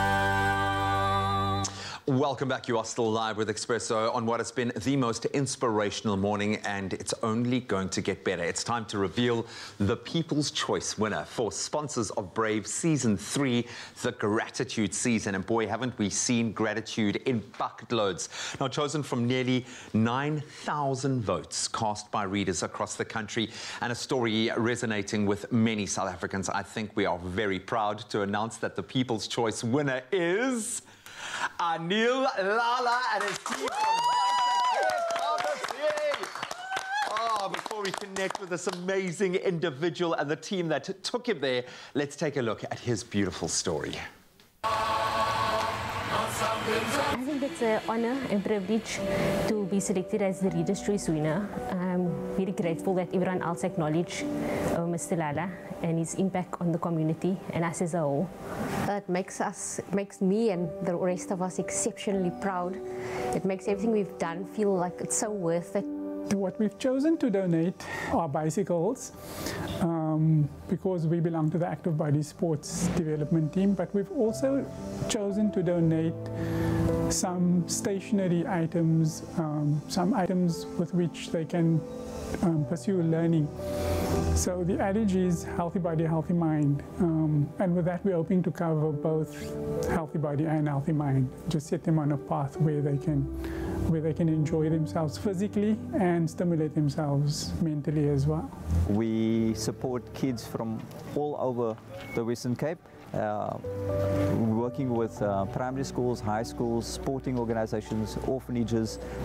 But from a sporting perspective, our intention is to introduce kids to cycling, to take them out of the communities that they are from. So the kids come from Pontyville, Manenberg, Hanover Park, Mitchell's Plain, all over the Cape Flats area, and most of these areas are impacted by violence, gangsterism, and we see it as a great opportunity to actually take them out of those areas. Vision Child and Youth Care Centre was established in 1991, so we will be celebrating our 30th anniversary this year, September. At the present moment, we have children in our care coming from various backgrounds. They abandoned, abused, neglected and orphan children. Anil is the pharmacist close to us. We have had dealings with him for the last 20 odd years, so we have a beautiful relationship with each other. Okay, the chosen charities are orphanages, and the way they showcase bravery, it's a selfless job. They need to do it 24/7. It's something that kids need attention all the time, and they don't just need attention, they need stimulation, they need mentorship, they need education, they need physical activity. So it's work that is selfless, and they definitely do show bravery. The amazing work that the Vision Centre does for the broader community is absolutely awesome, and we admire you and appreciate what you do. On behalf of Vision Child and Youth Care Centre, we'd like to take this opportunity to thank all of you, from the children, the staff, the management, for supporting Vision Child and Youth Care Centre. This is exactly what we are needing, is the support of the community. So thank you from the bottom of our hearts for all your support and wonderful work that you do in our great communities. Thank you very much. On behalf of the entire Vision, we just want to say thank you for the nice visit, and we hope that the company also go from strength to strength. And once again, thank you. Thank you very much for reaching out to Realistic Child and Youth Care Centre, and from the bottom of our hearts, we really appreciate what you people are doing for our children. Thank you. Well, just well done on the work, and amazing work that you do. You do it ongoing. We do this part-time to help you, but you do it on a full-time basis. So we're really in awe on the work that you guys do. On behalf of Realistic Children's Home, and thank you for donating the bikes for us and the care packs. Thank you. My encouragement to the community is, firstly, a big thank you for standing behind me. A big thank you for the support that you guys have given me. A big thank you for making me part of your lives, and for you guys being part of my life. Living and working in the community with which I serve is also an honor. Anil, thank you for recognizing the work that we do in the community. The fact that you have chosen us to be the beneficiary of this amazing award, speaks wonders of our relationship, and also your recognition of the work that we do, and it truly humbled. So I'd also like to thank Adcock Ingram OTC, sponsors of Brave, for the campaign that they've done to highlight and showcase the healthcare workers within the pharmacy community It's been a tough year. It's been a tough 1.5 years. And to highlight and showcase what we do, what we try and do. And that's not just me, that's not just me and my team, that's every single community pharmacy out there. And we've just been fortunate that the spotlight has been shone upon us, but all pharmacies, all community pharmacies out there deserve an accolade.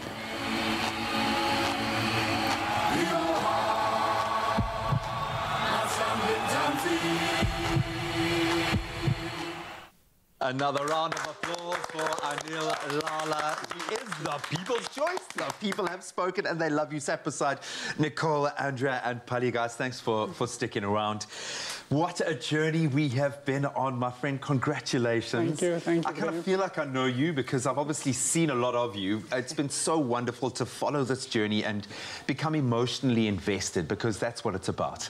It's the emotional investment you have clearly in your community. How does it feel to know that you're getting this recognition? And I don't think you probably ever wanted it or needed it, but you've got it. How does that feel? It is. First, I'm disappointed that I didn't get any music like JP when he introduces his... We can work on that, a nice rock-out tune or something. We can do that, we can do that. Yeah. The feeling is amazing. And I'm just blessed to live in a community that appreciates what we do. You don't do this for fame, fortune, and recognition. You do it because you do it. And to get the occasional pat on the back is really great. And being at management level, you're always the one giving out those pats. And for once, here you are, getting that pat on your back, a big slap on your back, actually. It's an amazing feeling. I mean, the emotions you must have felt in that moment. And I understand that they were able to somehow ensure that this all could happen without you being any the wiser. They're such covert agents. They did a good job. And I had no idea this was happening in the background. Oh, but it made that emotional gut punch when you walked out and saw that. I mean, we felt that with you. So I'm just so proud and so happy for you. Yeah. Out of all of the incredible nominees, what was it about, Anil, that won the hearts, do you think? Well, we were talking about it earlier, and I think this was one of the stories that got us so emotional when we watched it, and to see that whole crowd so appreciative of what you've done for that community. We live in a society, Graham, now that is so self-focused, and I think what we've been through has caused us to live in a lot of fear and a lot of anxiety and a self-preservation, and to see people being recognized for every decision they make, and their whole lifestyle is based on adding value to people around them, to their community, at the expense of themselves sometimes. And I think that was the thread that came through with everything that you do and in your story. So congratulations. It was really an honor watching your story and being part of this. We're going to try as hard as we can to make you cry. That was the bottom line, that was the brief I was given. Well, he made us cry. Yeah, since my daughter was born, I'm a cry risk at any given moment. Andrea, if you could have written down a brief for the ideal recipient at the beginning of this process, it couldn't have been more astute and perfectly positioned. You must be so happy that this is the kind of story that emerged. We were so thrilled. I mean, we saw the nomination come through, and we did a little bit more research. We dug into everyone, and everyone we spoke to just had incredible things to say about Anil. Everyone that we spoke to had someone else who he'd done something for, someone else that he's been contributing for. And this kind of story, we got off the film set and we looked at each other and said, gosh, what a guy. What an amazing guy. To be so committed to his community for so many years and years. He lives in the community. He lives down the road from his pharmacy. The people who shared the stories live across the road from him. He is ingrained in that community. He's part of it, the upliftment of it, and he is always a helping hand for every single person in that community. And it's amazing that this story is the one that the people gravitated towards, because he's an incredible guy who's done so much over his amazing career. Pali, the cool thing about this is it's retrospective. It's not like a competition where people can go out and compete to win this. This is based purely on what they have done, the people that they are and how they have lived. Sure. This has got to have been an amazing story for you, because we're lucky we get to meet amazing people all the time. What was it about Anil that made him jump off the page for you? I mean, for a man who is so soft-spoken, boy, does he make a mighty roar in his community. Anil is just, I think, the epitome, Graham, of what we kind of want to see on a daily basis, the people we do want to celebrate, the people we do want to speak about and share stories with. And I think one of his dear friends, people in his community, and part of his Active Bodies sports development group, I think he goes by the name of Abba Harris, he said, sometimes it takes a catalyst to make good work or to do good work. And I thought, that is Anil. He hit the nail on the head. And I think it's hard to not listen to his story, watch his story, and not fall in love with him and the work he does. Buddy, if there weren't social distancing, I'd be all over you, man. I'd be giving you so many hugs. I just want to go out and hug my pharmacist right now. You have proven what humanity is about. Never mind the job that you do, just on a base human level. You have shone a light on what it is to be a South African and what we should be doing in our community. So thank you for all of the years that you have been doing this selflessly. Thank you so much, and congratulations once again, ladies and gentlemen. He is the People's Choice winner, and deservedly so. Thank you so much to all the pharmacists out there, and a big congratulations to Anil Lala and his amazing team. I am so glad that his community stood up, put their hands up to show their appreciation in this way.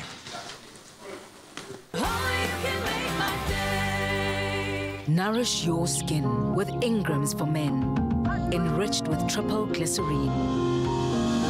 For 48-hour moisture and no stickiness. Ingram's, your skin, your brave.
It's my feel-good breakfast show. Welcome back. You're live with Expresso. You're going to have to forgive me. This is becoming quite self-indulgent now. I just want to hang on to these people for as long as I can to feel as good as I feel right now and have throughout the entire journey of this amazing process. What a journey it's been for the sponsors of Brave, OTC, Adcock Ingram OTC, the gratitude season. I feel the gratitude. We have seen thousands of votes, amazing nominees, and two very deserving winners. Can I just get another round of applause for Anil, because he's just the sweetest, most amazing. What a guy. What a guy, man. And one of so many amazing people that we've highlighted through this. What is the message here? Have you been able to, you might need a few months to disseminate and break it down, but what is the message to South Africans through this process, do you think? Well, I think Anil and I were chatting earlier, and he said the sad part is that there has to be a winner. Yeah. Because there were so many nominees who didn't even get their story, didn't even make it to air, because there are so many people in South Africa living with this level of passion for what they do, dedication to their community, and real, true bravery. Not, I'm trying to look brave for recognition or applause. This is who I am. And I think the message is, can we share a little bit more gratitude with one another? And I'm really hoping that that's what South Africans walk away with this, from this with, is gratitude for one another. Because it works both directions. And when you show that gratitude, yes, you're validating the person that you're giving it to, but it also restores your own faith. Okay. It's given me a positive perspective again, and it's been a pessimistic year and a half. Has your attitude changed, Paddy? How do you feel, and what is your message to all of those health workers out there now that you've had a chance to really examine what they're doing in the coalface? Yeah, wow, that's a big one, Graham, and I do appreciate, number one, the opportunity to be able to sit on a panel like this for the second year in a row and just salute those that I think, hey, look, you're making a real difference. I think it gives me goosebumps to just think of the work that people get up and do. As you said earlier, they don't have to fill out a form. They don't have to stand in a queue. They just decide to do this good work and do it, right? So I think, sure.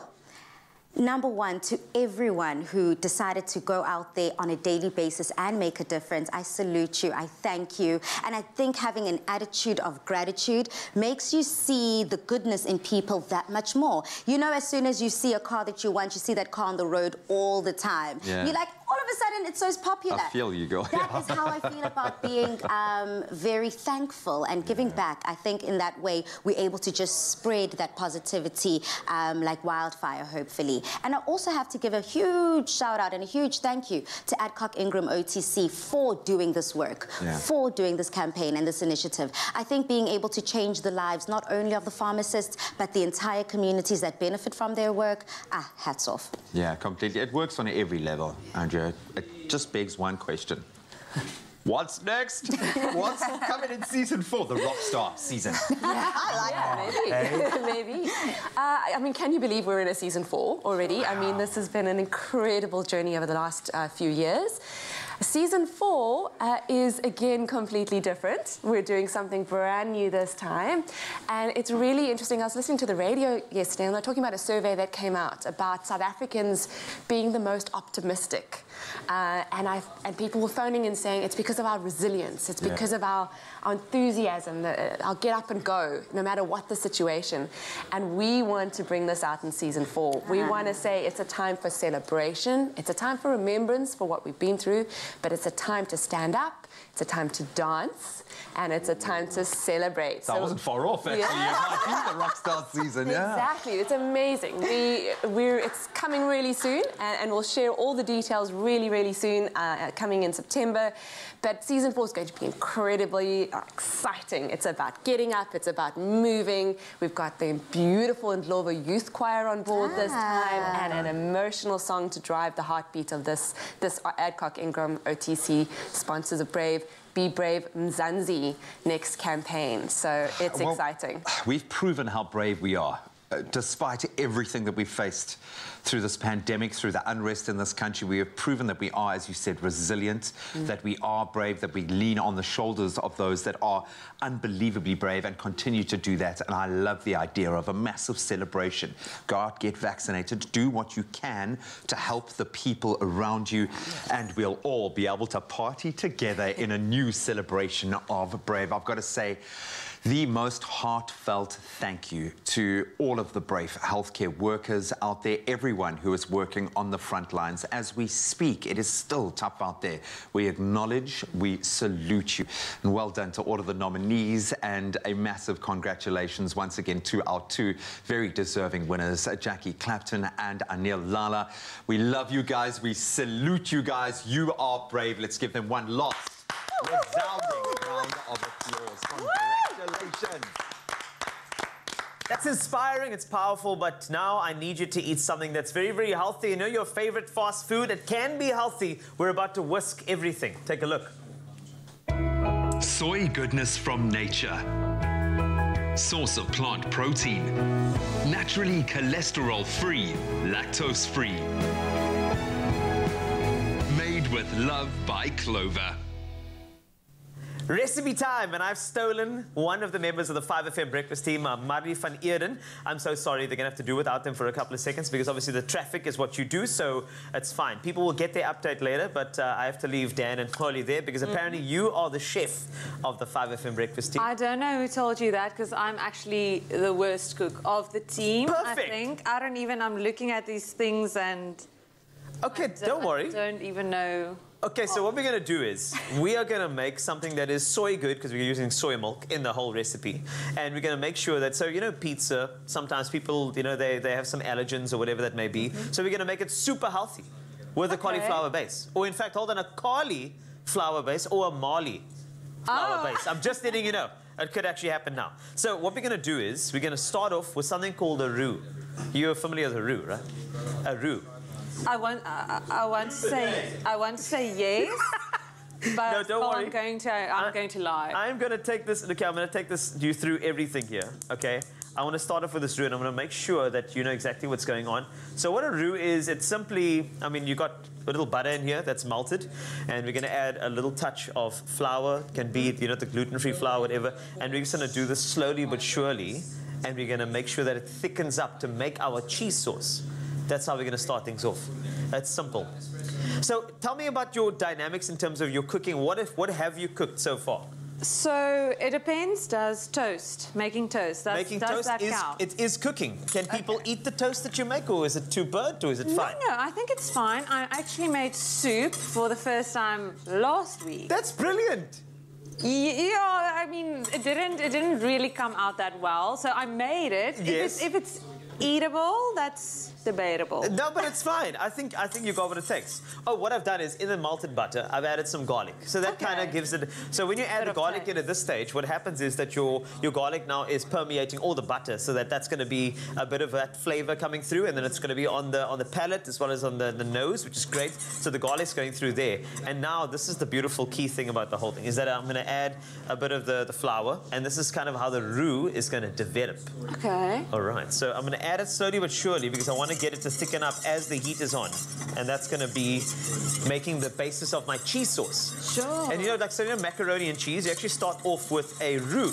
Oh, and I must say, I'm a fan of cheese. Anything cheese. Cheese is good. It's a winner. It is indeed. So the roux is going to be doing its thing over here. I'm going to make sure I whisk it in so there's no clumps. Okay. And once it's nice and smooth, then I can start adding in my other elements, including my milk and then, of course, my cheese. Okay. And that's going to make my cheese sauce. So as long as that is done and dusted, that's quite important. So what I'll do is I'm going to do a bit of the milk. It's going to come through here. What I've used is I'm going to use this clover. It's a fantastic soy milk. The good of soy milk is non-GMO, and it's got great texture to it. It is just really, and it's all just very, very al natural. So what I'll do is I'll add that to that, and once again, slowly, because I don't want it to clump up. You're looking like there's a bit of an amazement in your face there. I like it. I feel it's a combination between amazement, being nervous, everything. It's quite, cooking is overwhelming, but you're making it seem so easy. But it's fun. I think because one thing with cooking that I really enjoy is the fact that I can have a conversation with somebody while doing it, and we can get to talk about everything, like ingredients, you know, like the mushrooms you have over there, the red onion. Yeah. You've got a bit of, you know, the red pepper or capsicum, as some people would call it as well. And that is absolutely beautiful. So what I'll do is I'm going to make this cheese sauce. I'm going to combine it, and it's going to melt down, and it's going to become beautiful. And I'm going to just stir that all in, take it off the heat a bit, then bring it back on the heat. And once I'm done with that, the beautiful thing is about TV is that I've actually made some over there. So if you move over there we go. My cheese sauce is sorted out. I know, right? Oh, wow. I know. Now I want you to do something. Okay, are you ready? This is your time to shine. I've got some. So this is some of the cauliflower that I've made earlier. Yes. And what I've done is I've done the necessary. I've cooked it down a bit. I've taken a lot of the moisture out of it so that it's nice and dry, so to speak, because it has to act as a base. Now what I want you to do, I want you to add in the egg, if you don't mind. Okay. This one is the egg. Yes, that's the egg. That's I love it. Yes, that is an egg example. This is egg. Exactly. That's what it is. So you drop it in the middle there. Okay, cool. So that's your start point. Okay. Now I want you to give it like some seasoning. So I want you to add some salt and pepper. Okay, those are the. Here it is. Salt works for you, and then we're gonna do all of those. Oh, look at that! So delicate, like a chef. I need to look professional. Yeah, I like even it. Though I don't feel it. Lovely. It's Marley on MasterChef. I like it. I like it. Okay, so then you add some of the herbs. Those are mixed herbs. So those are the oregano and all of those things that goes through. It kind of makes the things pizzery, which is important. And then you got some hard cheese. All right? And this is the beautiful thing. Drop in the cheese, drop All it of in. it. All of it. Go All of for it. All of Do it. your thing. And then I want you to fold all of those ingredients together while breaking up that egg, which is going to be the binder. So what the egg's going to do, it's going to take the cauliflower and the cheese and everything. It's going to put them all together so it's pliable so we can add it to our greased baking pan. So Yes. So yeah, mix it in. go for it. Go for it. I want you to go for it. There we go. Oh my goodness. So if I look at it, I actually want to just cross over it to Dan to see how Marley is doing, because it's important though. So Dan, just from your side, I know you've been watching Marley cook. Apparently she's the best cook on the 5FM breakfast team. What are your thoughts so far? Carl, the first thing Marley told us is that she's never cooked a day in her life. We have been absolutely panicking. I don't know if Marley has her phone on her, but we've been texting her, that's an egg, that's flour, just mix it together. Just Carl, please. Taste testing is not necessary on TV. Keep it away from your mouth. I don't know if we have medics on set. Just please look after yourself. Why is he so mean? I don't Why is he so mean? She's doing Marley, a great job. You literally said as you were walking across to the set, why me? What's going to happen now? Like, they could have been supportive. They could have been more supportive. I'm feeling very supportive. I am so Well, Marley, I think you did a fantastic job. I like the way you are nice and, you know, the thing is, so you're going to keep on working that through thereafter. You're going to pop that on over there. And then once we're done with that, we're going to add some cheese sauce. We're going to add our toppings. And once our toppings are done, we have the complete project, which is a complete the dish, which I have over here. It is gorgeous. It is healthy. It is pizza, but it's the healthy way. And if you missed out on any of the steps, if Marley didn't slowly show you exactly what you needed, then we have a recap for you. I think she did a great job. I'm giving you a massive round of applause. She's so good, just like this beautiful Clover good at soy milk. She's amazing, Marley. Here's your recap. Yes! Yes!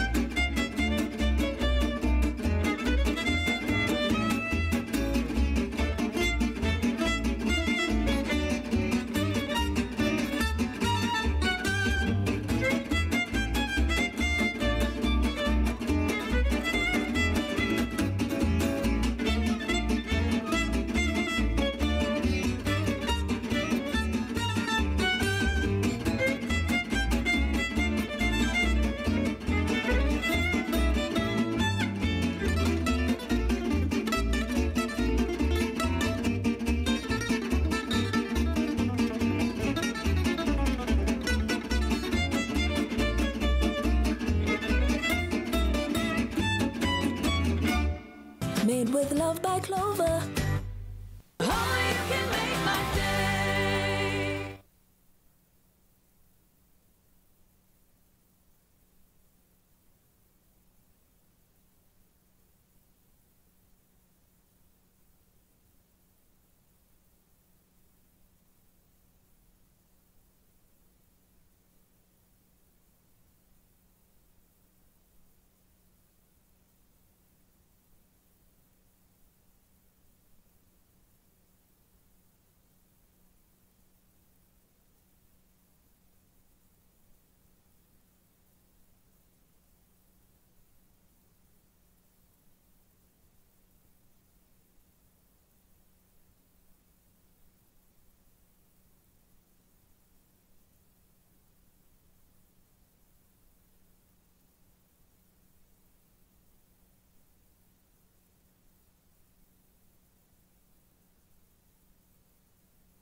It's my feel-good breakfast show.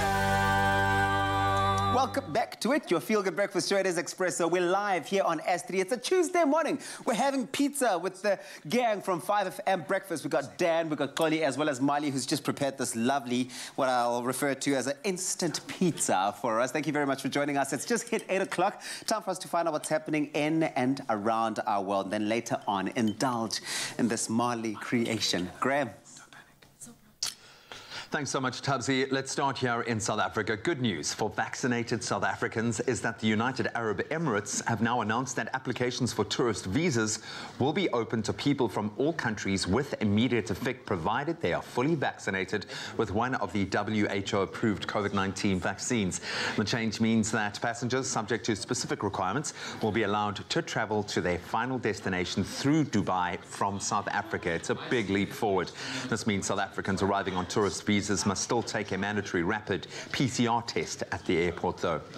And staying in the country, matric learners in the Eastern Cape will have to rewrite yesterday's accounting paper after it was discovered that it was identical to the one set for last year's final exams. The provincial education head of department, Naledi Mbure, confirmed that an exams official gave the wrong file to the company responsible for the printing of the paper. The province's matric started writing the 2021 National Senior Certificate preparatory exams last Thursday. Now, casting a wider gaze on the international news front, Kenya's capital, Nairobi, has issued new rules banning anyone from blowing their nose without a hanky in public, spitting on the streets or urinating in undesignated spaces, and playing loud music.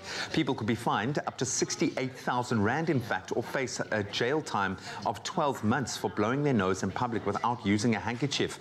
The news rules, signed into law by acting Nairobi Governor Anna Kananu, also ban loud music, smoking in undesignated places, and pitching dirty water, sewage or oil into the streets. Kananu said a healthy environment was paramount to all Kenyans. Then at least 1 million people are without power in Louisiana in the U.S. from Hurricane Ida, which has been downgraded now to a tropical storm. Ida brought 240-kilometer-per-hour winds when it made landfall as a Category 4 hurricane, leaving a trail of destruction through the state before moving on to Mississippi. The full scale of the destruction will only become clear in the next couple of days. However, it would appear that New Orleans flood defenses strengthened after Hurricane Katrina claimed some 1,800 lives back in 2005 have mainly proved effective, thankfully. And now, some news from the world of entertainment. A year ago, 11-year-old Nandi Bushell from Ipswich in England challenged legendary Foo Fighters frontman Dave Grohl to an epic drum battle that captured the ears and hearts of millions across the world as COVID-19 shutdowns happened around the world as well. Last week, the Foo Fighters protege joined Grohl and his band live on stage at the Forum in Inglewood in California for a much-anticipated collaboration. So this marked the highly anticipated culmination of a months-long virtual showdown that saw the two musicians trade covers of various rock songs on social media.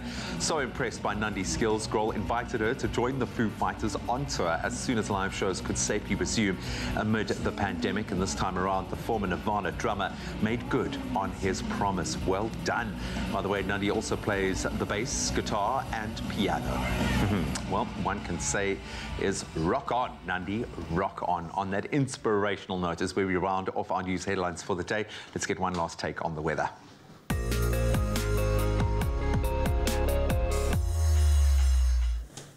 Thanks a lot, G. Let's find out what the weather's doing. And let's start off with some weather news. SA's greenhouse gas emissions have increased by 10.4% in 17 years. And while that's lower than people thought it would have been, Eskom's Medupi and Kusile power stations could push it even higher. Minister Barbara Creasy said the energy section was accountable for some 80% of emissions in 2017. Its contribution in 2000 was 78%. The industrial processes and product uses sector contributed 4.3% of emissions. Waste contributed 4.1%. And the agriculture, forestry and other land use sector 9.5%. President Cyril Ramaphosa previously said carbon emissions are expected to peak in 2025, 10 years earlier than expected. Meanwhile, Greenpeace Africa Climate and Energy campaigners said the organization was hopeful that the next decade would not present a rise in emissions such as those recorded from 2000 to 2017. So much like the couple we reported on a little earlier who took their excitement over the snow to a whole new level by getting married in it, we are also sharing in the excitement over snow falling in parts of South Africa this past weekend. One of our most beloved crew members, Henny Groenewald, I love you so much, Henny, he makes me coffee every morning, ventured out into the snow with his family. And this last weekend, it was absolutely beautiful. He had these beautiful special photos to share with us. And these are sure to be memories to last a lifetime. With such a variety of weather conditions, experience of late and spring season set to begin tomorrow, we can't help but think of a quote by Percy Shelley, who said, "Oh, wind, if winter winter comes, can spring be far behind? I have no idea if he sounded like that, but the accent sounded right. Anyway, thank you for continuing to share on your sunrises as well as the snow, even wildflowers. Send them all through to the Expresso Facebook page. We'd love to start the day on the note of you being the best photographer in the entire world. As we get onto some of the temperatures from across South Africa, let's start you off in Polokwane. Good morning to you. 10 is your minimum. You rise to 27. Bombela forgot it's the end of winter. 13 to 33 degrees Celsius. Pretoria 9 to 26. Johannesburg, you can expect 24 as a maximum, and that is from a low of 8 this morning. Mahikeng, 8 is your minimum to a max of 27. Klerksdorp, Goeiemorgen, 5 is your minimum, and you jump up to 27. Kimberley, shining bright like a diamond, 4 to 23. Bloemfontein, -1 is where you start. You do thaw out a little bit. 23 later. Richards Bay, 16 to 26. Pietermaritzburg, 27 is your high from a low of 10. Durban, you top at 23 degrees Celsius, and you are 16 this morning. Mthatha, 6 to 26 with a 43% chance of rain. East London, 9 to 20. Cradock, 2 to 24. Gqeberha, 8 to 16 with a 55% chance of rain. It's a 57% chance for you, George. 7 is your minimum to a max of 14. Cape Town, 14 is your high from a low of 9 with a 25% chance of scattered showers. Worcester, 4 to 14. Sutherland, -2 is where you start, thawing out to 11 later. And then Uppington, 6 is your low to a high of 25 degrees Celsius. That's a wrap of your weather news, as well as your snow photos, sunrise photos, flower photos, and your temperatures. And that's a wrap of the weather desk for now. If you have any of those photos to share, go to the Expresso Facebook page as we check in on an incredible campaign from the 5FM Breakfast team. And we're getting an early morning charge up on this beautiful Tuesday here on your Feel Good Breakfast show, hanging out and jamming with the team from 5FM Breakfast. It's been a while since we've had TV meeting radio in this way, since we actually moved to our new studio back in 2019.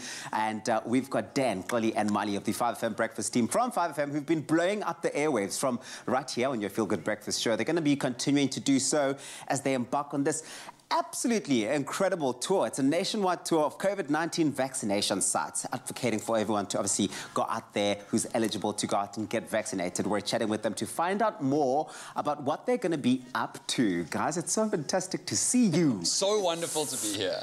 Okay, so guys, this is a big vaccination drive that you guys are embarking on. What is the message that you're sending out to everyone in the country? Simple message, go and get vaccinated, because what we have been seeing all around the world in different places with much higher rates of vaccination than South Africa is quite simple. Many people are still catching COVID, but 99.9% recurring of the severe cases are people who are unvaccinated. If you want to take the edge off COVID, make it less life-threatening and severe and damaging to you and your loved ones, just go and get vaccinated. So our whole campaign, #VaxedUp, so that we can have a hot vax summer, is taking us to all of the different cities around the country. And of course, 5 is the national iconic youth music radio station, is bringing back the best DJing lineups that we have been missing the most. The festivals, the concerts, and the nightclubs, all of your favorite and most iconic DJs. Performing just for you in the line as you wait to get vaccinated. And there's something about the way you're looking today that just kind of makes you a lot more credible, Dan. Everything that you say, I'm like, yes, I'll be vaccinated, yes, I'll be there. A lot more credible than what you do look like on the image we're seeing on the screen right now. I mean, if that Dan asked me to get vaccinated, I don't know so much. I thought that was an internal memo. I love it. What's the idea behind that? That's not my idea. Dan, you were trying to sing there. Come confess to the nation. Okay. What was happening there? So about 2 months ago on a Sunday night, I couldn't sleep and I had Avril Lavigne's iconic record, Complicated, stuck in my head, and I realized that it could fit perfectly if it said vaccinated instead. Why'd you have to go and make things so complicated? We see the way that everyone's getting jabs, just get vaccinated. Made a whole song. I sung terribly. It was appalling. But then listeners started sending in their own versions. Ali from Durban did an acoustic cover. Then we had 2 incredible Africans actors who did like a jazz doo-wop version. Then we had James Deacon, the rock star, doing his own cover. And now everybody's doing it. It's amazing. And now everybody is going to be getting vaccinated through this entire inspiration. Well, Koli, you've got some activities lined up and planned for this drive. Tell us more about it. Yes, absolutely. So everyone who is going to be in the queue, we are actually going to try and speak to them. Twerk? I wish I could. Okay, but we are going to be speaking to them, you know, just finding out the process of just the nerves before, what happens after, how are they feeling, and we are also going to be getting our jabs on the show. On air? Yes. So we are going to be doing it exactly with everyone else. So we're very excited. We can't wait to get Pfizered up. Oh, yeah. Or is it going to be J and Jade up? What were you saying? We'll see what's on the menu. Yeah, you know. Me wanting to go vaccinate right now. I love this. I love this. Okay, so Marley, you're part of all of this. What are you bringing to the vaccination drive? You know, I'm just so excited to be here with my team, and especially I think because Chloe and I are doing this together, the moral support, you know, because there are a bit of nerves. I mean, I think it's natural to be nervous about it, so we're going to support each other, and I think also to lead by example, which we feel is important. It's one thing to preach, get vaccinated, but to actually go out and show people, but you know what? We're also doing it. But also, every team needs to be fed, especially when they're going on such a big drive. You've already started today. You prepared pizza for everyone. I'm going to eat this. What is the story with this? I mean, you know, you downplay it, but you know, you're quite good in the kitchen. I mean, to be fair, I'm actually horrible in the kitchen, but I had some good leadership, some good people showing me how to. I love it. Are we going to taste it? Is everyone going to have a slice? I'll hold your mic, Marley. You can. Are you not going to have it? Dan's just not. We just want to see what happens to you after you've had the first bite. Okay. Exactly. You guys can take your 15 minutes sitting. Is it good, Marley? It's good. Okay, you're still alive. Really you're good. still breathing. Listen. That's good. For now, yeah? For now. Be sure to be entertained, informed, motivated to start your day in a really amazing way with the 5FM Breakfast team. They are hanging out with us here on your Feel Good Breakfast show. Connect with them on the airwaves, but of course on our Facebook page as well. Expresso Morning Show, SABC3. What do you think of the vaccination drive? Are you going to be joining the guys? Where will you be joining them? Right now, though, time for some music. This is nice. It is nice. I'm just so proud of that Mardi flower pizza that she made. That was absolutely incredible. Well done to you. And now we're going to make a proper meal of it because it's an exclusive. Just Sako's been in studio and he has got a track that is only released on Friday, but he's going to give it to you in your Feel Good Breakfast show right now. So get ready to wake up, or in fact, as he says, vuka.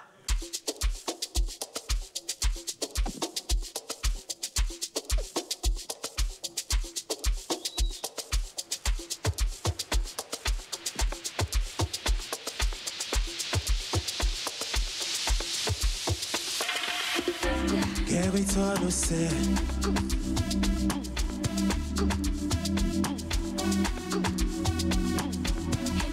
Yeah, we thought was said. Yeah. Inga kanto hlalele ngathi imali ikhona. Kamba akufane nathi uhambo yohlanganisa. Wena ubelesele ngabomapakisha. Kata impilo yakho ingaphilo wempatha. Inga kanto hlalele ngathi imali ikhona. Kamba akufane nathi uhambo yohlanganisa. Wena ubelesele ngabomapakisha. Kata impilo yakho ingaphilo wempatha.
Samsolo sonke sincenga ngomthandazo yikho siphusha imolo azovuleka amasango Samsolo sonke sincenga ngomthandazo yikho siphusha imolo azovuleka amasango Hayi uboma bukholula kodwa ngiyathemba ngenye imini sizovuka ngaphela umoya bari khuba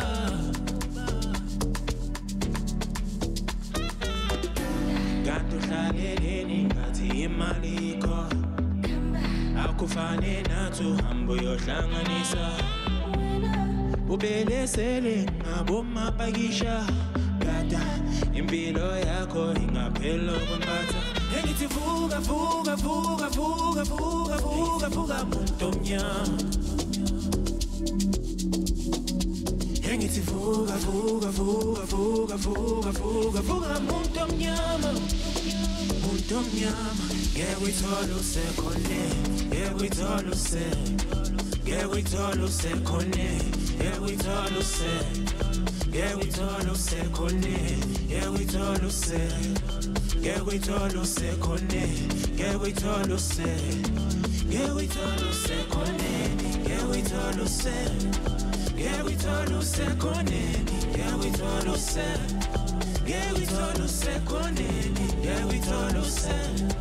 Yeah we thought usekhoneni Yeah we thought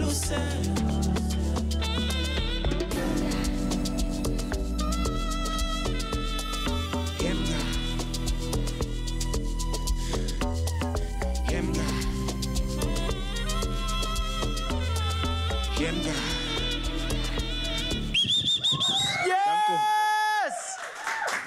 Yeah! Vuka, Jakuza. Yo, it was fantastic. Remember, that song is coming out on Friday, but thanks a lot to Just Sako for entertaining us in a Feel Good Breakfast show this morning. And talking about VUCA, waking up, we're going to wake up to some vaccine conversation with Dr. Emil Reid in the next couple of minutes. Stay right there. VUCA. Hey. Nourish your skin with Ingram's Tissue Oil Enriched Body Care range for 48-hour rich moisture. Ingram's, your skin, your brave.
It's my Feel Good Breakfast Show.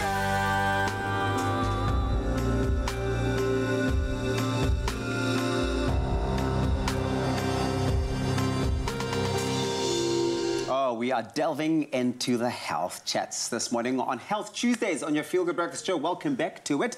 Now, the South African vaccine rollout plan continues, and adults between the ages of 18 and 35, they're now called to be vaccinated. It's a big call. This morning, our trusted infectious diseases specialist, Dr. Emil Reid, is back in the studio to give us a COVID-19 update and also really to help us prepare for the vaccine, because it does take some preparation. Welcome back, Dr. Emil. Good morning. Good to be back, guys. Yeah, I can see. He's very happy. You know what? Like... I've never seen anybody that's a doctor in the infectious sort of area of study with that infectious smile. Like I've never seen people like that. I had to. Just happy to be here. Yeah. But, okay, doctor, I think let's get serious for a second. You know, we are very excited about the rate of vaccinations at the moment. People get very excited, and then you are often very talented at bringing us down to reality. So what are the numbers looking like? What are those hospital rooms looking like? What is the situation as it stands? Well, guys, the hospitals are still full to capacity, but we expect that because there's usually a lag with regards to people becoming sick and also the infection sort of rate going down. Yes. So what we're seeing is the infection rate nationally is going down, Western Cape is going down, but somehow our hospitals remain full. Yeah. And I think the big reason for this to have happened, people normally ask, so why do we have such a lengthy third wave? And the reason for that is probably the Delta variant and the fact that the Delta variant is so transmissible and has such a very high R number that it infects a lot of people, which means it's probably going to be longer and hopefully not carrying on for too much longer. Yeah, it's put a spanner in the works, to be honest. Now, we know that the people of ages 18, that's me and many other 18-year-olds, all the way up to 35, they've been called to come vaccinate. I do thank you. You're welcome. But there's a lot of preparing that needs to take place. Well, not a lot, but you've got to consider quite a bit before you go and get vaccinated. What is that preparation like? Well, I think the most important thing is you need to have a mind shift. Yes. I want to get vaccinated. And why do I want to get vaccinated? Yeah. And as I've said before, vaccination is our only way out of this dilemma we're sitting in. So if you go for your jab, it's not just about protecting your own health, keeping you from hospital, keeping you from dying. It's also about protecting people around you and your loved ones. Yeah. The other motivation for vaccination, well, it's economy. Our economy will probably be pumped up again. Yeah. And also we will be able to travel again, attend events, sporting events, cultural events, things like that. That's the way out of this pandemic. And I think all of us are tired of being isolated, blocked in between four walls. We need to get out. And our only way out of this is to vaccinate. Yeah. So the biggest mind shift is going to take place here. Absolutely. It's going to be. Okay, so this is only part one, so we've got a lot more to talk about. Let's address something very, very quickly, and that's around the vaccine itself. This is for the 18s to 35s.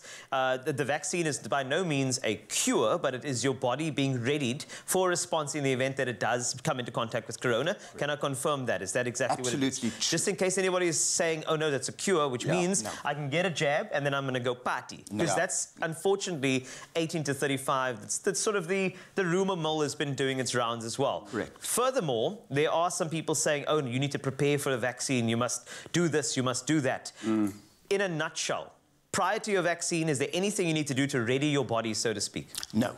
You don't have to take any vitamins, you don't have to take any paracetamol, absolutely nothing.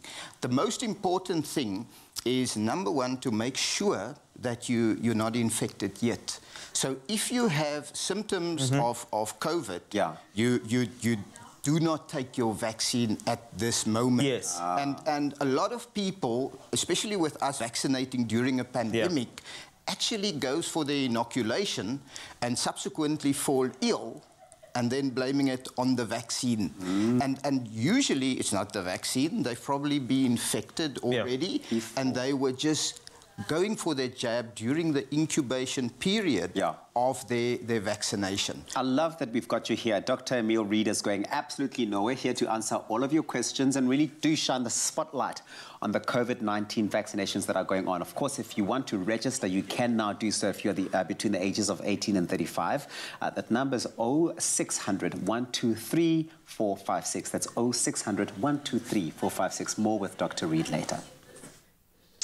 Well, as frontline workers just like Dr. Emile Reid have proven, not all heroes wear capes. That's why with Pharmacy of the Week, we applaud and we acknowledge the incredible work that our frontline pharmacies are doing for their communities. The show has proven just how far their reach can go. And this is our way to say thank you to these brave healthcare workers, proudly brought to you by Adcock Ingram OTC, sponsors of Brave. And this week's Pharmacy of the Week is Benoni Eastern Medicine Depot. Take a look. Our pharmacies are on the front line of healthcare. This is Pharmacy of the Week. The pharmacy is here established for 49 years, since 1972. We'll be celebrating our 50th anniversary next year. makes me very proud because a lot of the uncles and aunties, tannies and wumpies, we still see them when we were young, we still see them now as our patients. Proud to be looking after them and taking care of their health. The public in general, petrified. They are looking for positivity, they're looking for proper advice. So we need to alleviate their fears, firstly, and we need to be that positive influence. We got to firstly be responsible for two most important things. The health and welfare of our staff, important ourselves, so that we can continue being of service to the community, and the health and welfare of our clients and our patients. Bravery is to stand with courage in the face of adversity. When everyone else is crumbling around and not knowing where to turn, the brave will stand up, take responsibility, and lead the way. Pharmacy of the Week, proudly brought to you by Adcock Ingram OTC, sponsors of Brave. We tip our hats to you. We just want to say thank you. We applaud you and we appreciate you. More from our COVID-19 updates on the other side.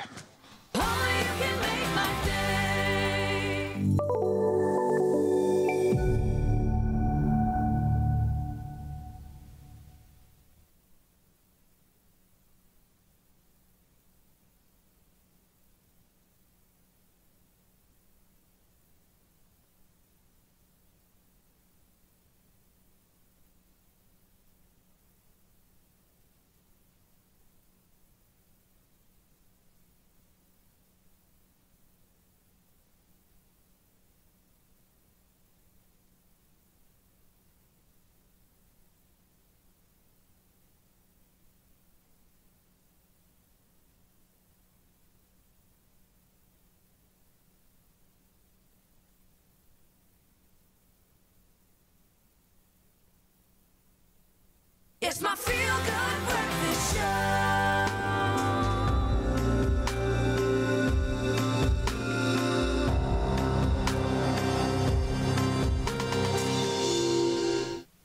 It's your Feel Good Breakfast Show. Welcome back. And in case you missed it, part one with Dr. Emil Reid, we're chatting about vaccines for 18 to 35s and also covering some of those very, very important bits of information that you need. And we're going to continue it right now. So let's start off once again. Dr. Emil, we covered some very, very important grounds here with regard to the readiness that you need to be in. You've cleared it up. You said don't worry about that. But one thing you touched on is if you are showing any symptoms or any sort of things that related to the COVID, you have to better be sure that moment before you get that jab, which is quite important. Just a quick one on that. Is there any reason as to why you need to be cautious of having symptoms and then getting the jab? Because obviously there's a knee-jerk reaction from many people. They're thinking that the vaccination can immediately cure you. And I think it's important to address that before we put it in, anybody at risk. So just a little bit on that for a second. Yeah.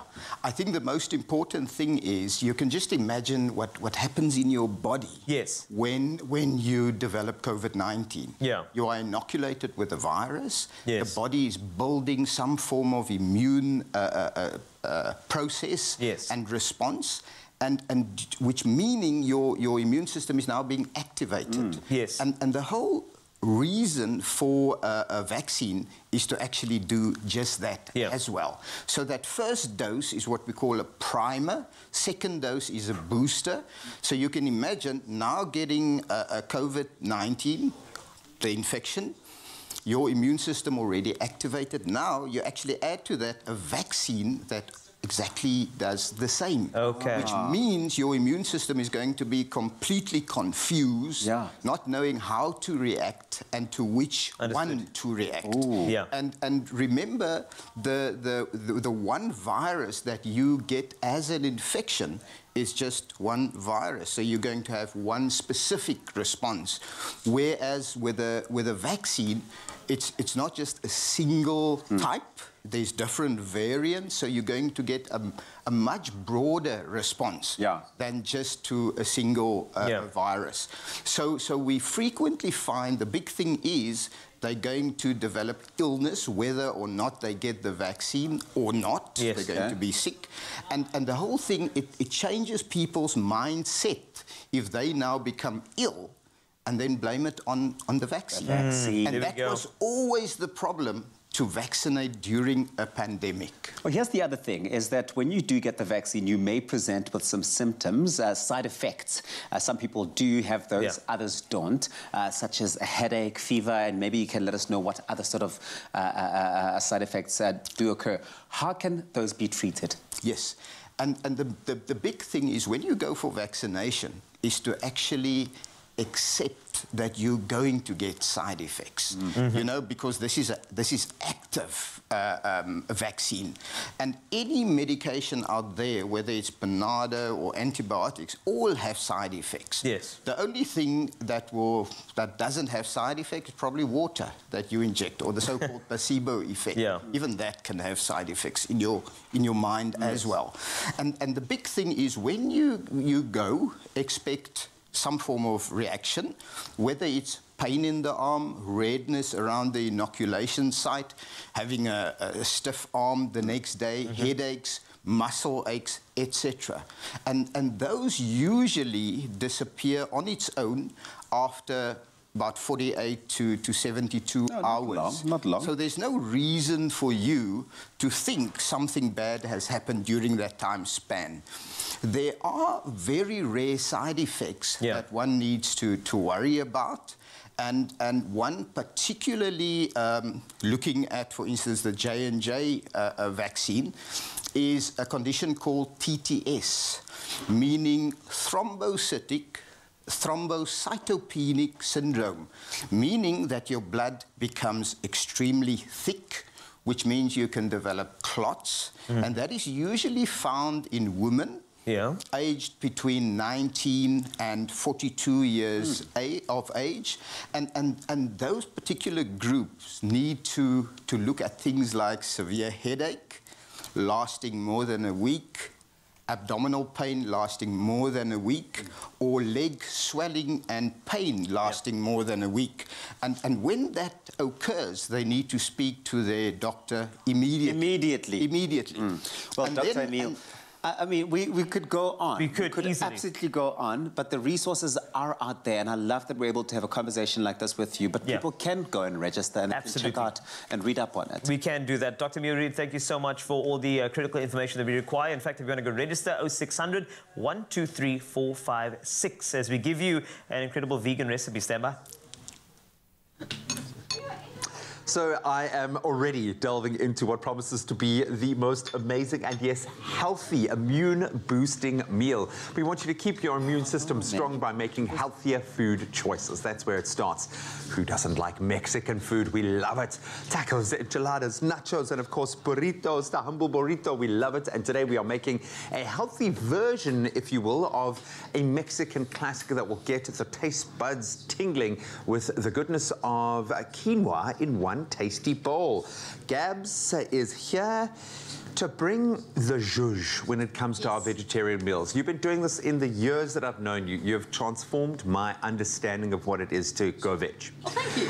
No, it's a massive thing because there's a flavor element to it, there's a texture element to it, there's a health element to it, but it's about making meals that are interesting and enjoyable. That's the thing. Yeah, man. Not just like good old veg all the time. And we love Mexican food. I love the combination of flavors, the combination of fresh with cooked as well. That really works for me. So this is ticking a number of boxes. So this is kind of a burrito without the burrito. What are we making? So I know, I was like, okay, title. So basically, it is a quinoa bean bowl with lots of awesome Mexican-inspired toppings. So it's we're using our Be Well canola oil today. So I'm going to put some in a pan, like a nice little generous amount over there. And I've got some onion, obviously. There's always those like kind of staple ingredients that always kind of remind you of Mexican food, sure. Obviously, you know, your peppers, your beans, your cumin. And of course, all of the wonderful toppings that we're going to be adding, the avo, the fresh tomato, the salsa. Lettuce. Yeah, no, the salsa is like the best part. That's always the mark of a delicious Mexican meal. And what I love about this is you're getting some really good proteins in. Yes. And your vitamin C actually quite a lot with all your peppers and your beans and your onion. So it's also again such an easy recipe. And again, we've got kind of two versions of you, short on time or quick on time. Okay. So all I've done here is I've got our Be Well canola oil, which I put a nice generous amount in, obviously all your healthy fats. I've now added in my red onion, I've added yellow pepper, and I've added red pepper. And I'm going to give this a stir. And I'm now also going to add a little bit of cumin, just for a bit of spice. Again, layer in the flavour. Yes. Agreed. Don't be shy. And also, so if you have time, allow this to slow cook for a good like 8 to 10 minutes. But there's nothing wrong if you prefer your veg a little bit more crunchy. Nothing wrong with that at all. And I think the textural element might actually lend itself to this kind of meal. Definitely. I think with any kind of bowl, you want a bit of texture in there just to kind of mix it up. And I mean, the lovely thing about this dish also, it's another one-pot wonder. So as you see, you've got our veg here. We've got our quinoa over here, which I'm now going to add. And I'm also going to then add, we've got beans here today. So you can use kidney beans, black beans, anything that you prefer. I think more the darker beans seem to lend themselves a bit better. And quinoa is good because it's like a complete protein. It's one of the few veg complete proteins, yeah. It is. So the one thing which a lot of people don't know is, you know, your beans, for example, are very high in protein, but it's not actually a complete protein. You have to pair it with a grain. So something like quinoa, which is already a complete protein, and pairing it with your beans, it's really amazing for your body. And yeah, all we're now doing is adding our beans. I'm going to add some salt and pepper. The salt is going to activate those flavors. What I love about this, you know, when you're working with an oil, you've got to make sure that it's the right oil. As Gav said, get the right kind of fats in there. And Be Well canola oil, with its low saturated fat level, creates the ideal balance and light taste as well. And it's made from 100% canola seed. This oil is packed in omega-3, making it the best choice for you and your family and your growing baba as well. Yeah. Hey? So what I'm going to be doing here is I've now added some water to this pan. Okay. I'm now going to increase it to a boil until it's simmering.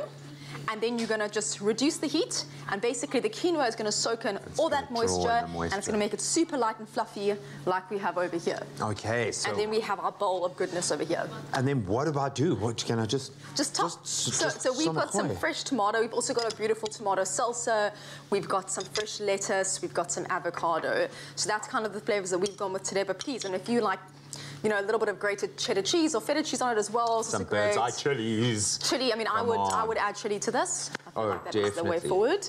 And yeah, any toppings that you feel deems worthy of your Mexican bowl. Yeah, man, and do that. Like, you know what you like. So when trying new things, don't push the boat out too far. This is absolutely beautiful. I don't know if Collie is finished reading out her sports report. Well, I'll tell you what, I'll take this to her because I know she's a bit of a health nut, but this really does tick all the boxes. My mouth is watering so much looking at this. That is a definite mark of success.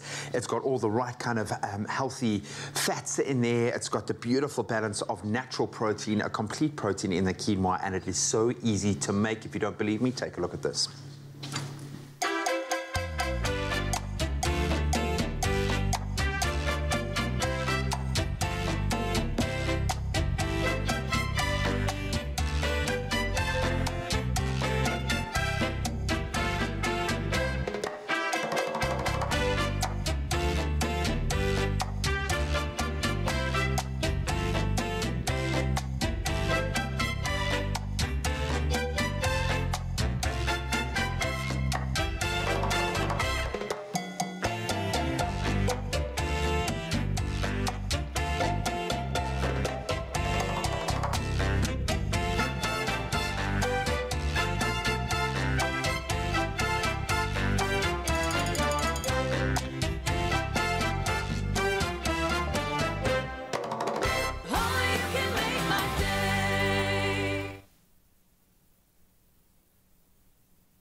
Strap yourself in to this hand-built 5-liter sedan. An engineering marvel that could drive your spend into the red. Accelerating your lifestyle beyond your means. In this world of chasing status, do you want a bank that takes your money? Or a bank that takes your money seriously?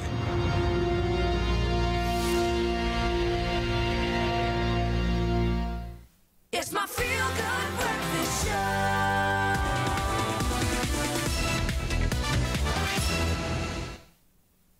Thanks for staying with your feel-good breakfast show, Expresso. Now, to say thank you for the role South Africans are playing in keeping their stores and Mzansi safe, Game has announced Vaccination Appreciation Wednesdays. How's that? It's a day once a week where those who have been at least partially vaccinated against COVID-19 will pay, wait for it, 10% less than everyone else at Game stores until the 15th of September. This is good. It's great. It is. It's so unique as well. So we've decided to investigate a little bit and bring on Vice President of Marketing, Catherine Madley, who will be joining us today to tell us a bit more about this incredible initiative. Catherine, welcome to your Feel Good Breakfast Show. Thank you so much, everybody, for having me. I really appreciate it. Very proud to talk about Vaccination Appreciation Wednesdays, only at Game. It's a fantastic initiative, and only Game can really pull something like this off. I know that Game respects people's freedom of choice to receive the COVID-19 vaccination, and by no means are you expecting that your customers, will share their vaccination status. But with this in mind, tell us then why Game decided to announce Vaccination Appreciation Wednesdays. We do respect all South Africans, and for many years we've always had 10% special days. For example, Monday is 10% off for all students in South Africa, all students. And Wednesdays is always 10% off for pensioners in South Africa, for all pensioners. And then on Saturdays, we understand that some SASSA pensioners get their SASSA grants on different days. Sometimes it's a Tuesday or a Wednesday or a Thursday. So we honour the 10% off for them regardless of the day that they get their SASSA grants. And then we've introduced Vaccination Appreciation Wednesdays that are running now since the 18th of August and up until the 15th of September. And that's just a big thank you to all South Africans that have gone out and gotten vaccinated, either their first or their second one. And it's just a thank you opportunity for Game that can come into the shop on Wednesdays and get what they need. And who doesn't need a further 10% off? We all do. So yeah, it's just to say thank you to and appreciate those that have been vaccinated. We could all use a discount jab, let's be honest. We need that right now. Yeah. So, I know that we're talking about this 10% discount that's going on. Is there a point of spending where this amount or this discount would be capped at? Yes, there is. It's capped at 10,000 Rand. Ah. Okay, that's a great one still. I mean, I'm loving everything you're saying here, Catherine. I love it. I mean, you have seen firsthand the effect COVID has had on your customers' budgets. I know Game is always trying tirelessly to make sure that everything is affordable for everybody. But tell us a little bit more about how, in fact, why you feel it is so important to thank customers for making your stores safe again by getting vaccinated. The first part is we've all seen a lot of people lose their jobs over the last 2 years through the pandemic. We've seen the recent unemployment numbers be the worst we've ever seen. For the last 2 years, we've been on a road to help customers get things at the most affordable prices. So number one is we beat any price. We always have. That's been a promise that we've had for the last 51 years. So a customer knows that they're getting the most unbeatable prices with the best curated range, with the most quality products, and Games around. It's in 150 locations in 12 countries, so there is one near all of us. But this goes a bit beyond that, because yesterday when I looked at that unemployment number, it's quite clear that the more people that get vaccinated, the better we can move that dial upwards. The minute another wave hits us, then more things are forced to close down, and that just cripples everybody. So, that when I saw that number yesterday, I thought to myself, I'm so excited to go on Expresso to express myself and say to people, go out and get vaccinated. It's the safe thing to do for yourself. for your family, and for your country. And it'll turn the tide of unemployment as well for us inadvertently. So, and we just want to appreciate people that do that and help, you know, turn the tide on unemployment in the country. Love that. That is an encouraging and such an inspiring angle to it. Thank you very much, Catherine Madley, for joining us today and telling us all of this fantastic news. We can't wait to get all of our discounts out at Game. Pleasure. Thank you for having me. Stunning. And there it is right there. And you know, every Wednesday until 15 September, you heard it here, Game is saying thank you for keeping our country safe by giving you 10% off by simply showing up with your vaccination card to save even more with their everyday low prices. Yep. Reminder, store opening hours are Monday to Friday from 9 till 6, Saturdays from 9 till 5, and if you're shopping on the weekend, Sundays and public holidays from 9 until 4. Happy shopping.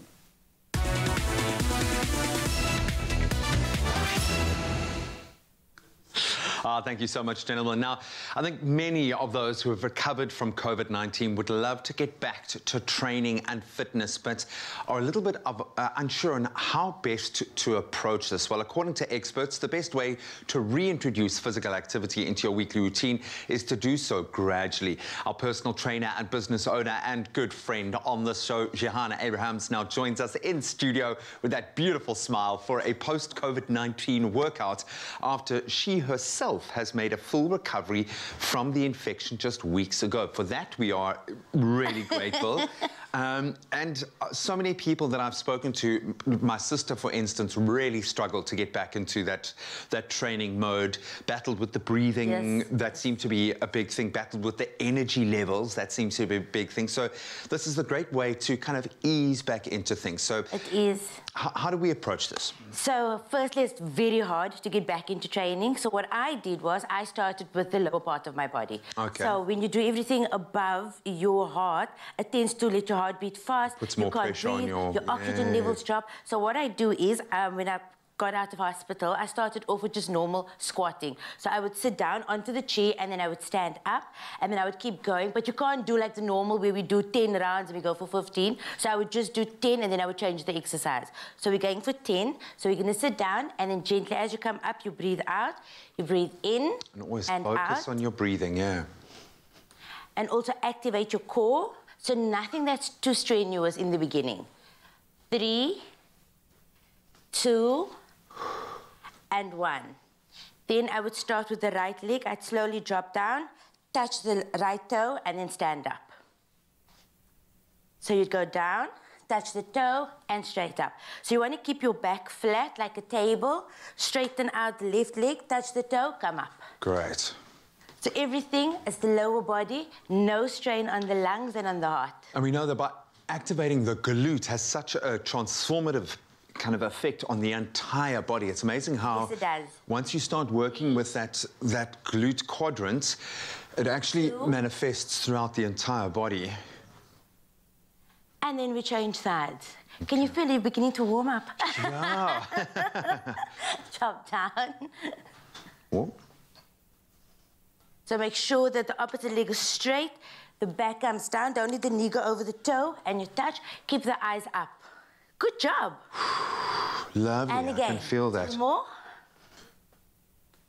Then what I did was, I take the right leg, gently to the back, drop down, and then just squeeze up. So it works the inner thigh, outer thigh, and the glute. And again, engage that core as you do it. Shoulders to the back, drop down, and you just pulse. Up and down. Good job. I love it. So take me through the muscle, because this feels like a lot is being activated in one simple movement. So what are you working off here? So what you're working is the inner thighs, glutes, and your quads. And get that change base. sides. So you squeeze the glute, pull in the core, and change. Shoulders back, watch the form, and drop. And again, pulse. And down, and up. Good job. And it's not like you're not getting a bit of any kind of movement like this. You're going to engage the cardio. It is there, but just not in a way that's going to put pressure on your system. And obviously gauge it. You know your limitations, but I think just to have that mental release to be able to train again after you have been sick is such an important part of the recovery. Yes, it is. Because you'll find, like, look, and now I'm like, just from doing that, and it wasn't even like a full-on exercise. You don't have to go hardcore. You can just gauge and gradually build yourself back So up. what you want to do is a sumo squat. You want to open your legs. Okay. Pull the glutes in, Engage. tighten the abs, drop down, squeeze up. Drop down, squeeze up. So try not to let the knees go over the toes. Keep the spine straight, bums tucked in and up. I love that. Well, it's got me breathing, it's got me moving. I can feel the circulation again, but it's that mental engagement. And I think if you have been struggling with the after effects of COVID, just watch your energy levels. You know yourself. Protect your lungs. I know that's often an area that is most affected, but your mental state is going to be so much better just by engaging again. So thank you so much. Thank you for having me. Thank you for recovering. Thank you for being healthy again. And thank you for helping, because I know you've helped a lot of people in the space reintroduce that exercise, and we need it. Your brain needs to be able to be free and process. So do it. Start slowly, though. Be gradual. Start with the bottom half of your body. And I can promise you, even just doing these small exercises can really have a big effect and get you moving.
It's my feel-good breakfast show. Welcome back to it, your feel-good breakfast show, Expresso, live on S3. Get ready for some kitchen inspiration with spring in the air. You might be gearing into a summer body, maybe. You're trying to get that summer body mode on, or if you're simply trying to add a little more plant-based foods to your lifestyle, well, Gabby's going to show us how to make some clover-blessed tacos, stuffed peppers. Oh yes, a tasty vegetarian twist on the popular takeout. I love it. Gabby, yes, this is fantastic, especially with the season coming up, right? Yes, it is, and it's super quick and easy. Yeah, we're gonna run ourselves through this. So, okay, cool. You know what I mean? Not run ourselves.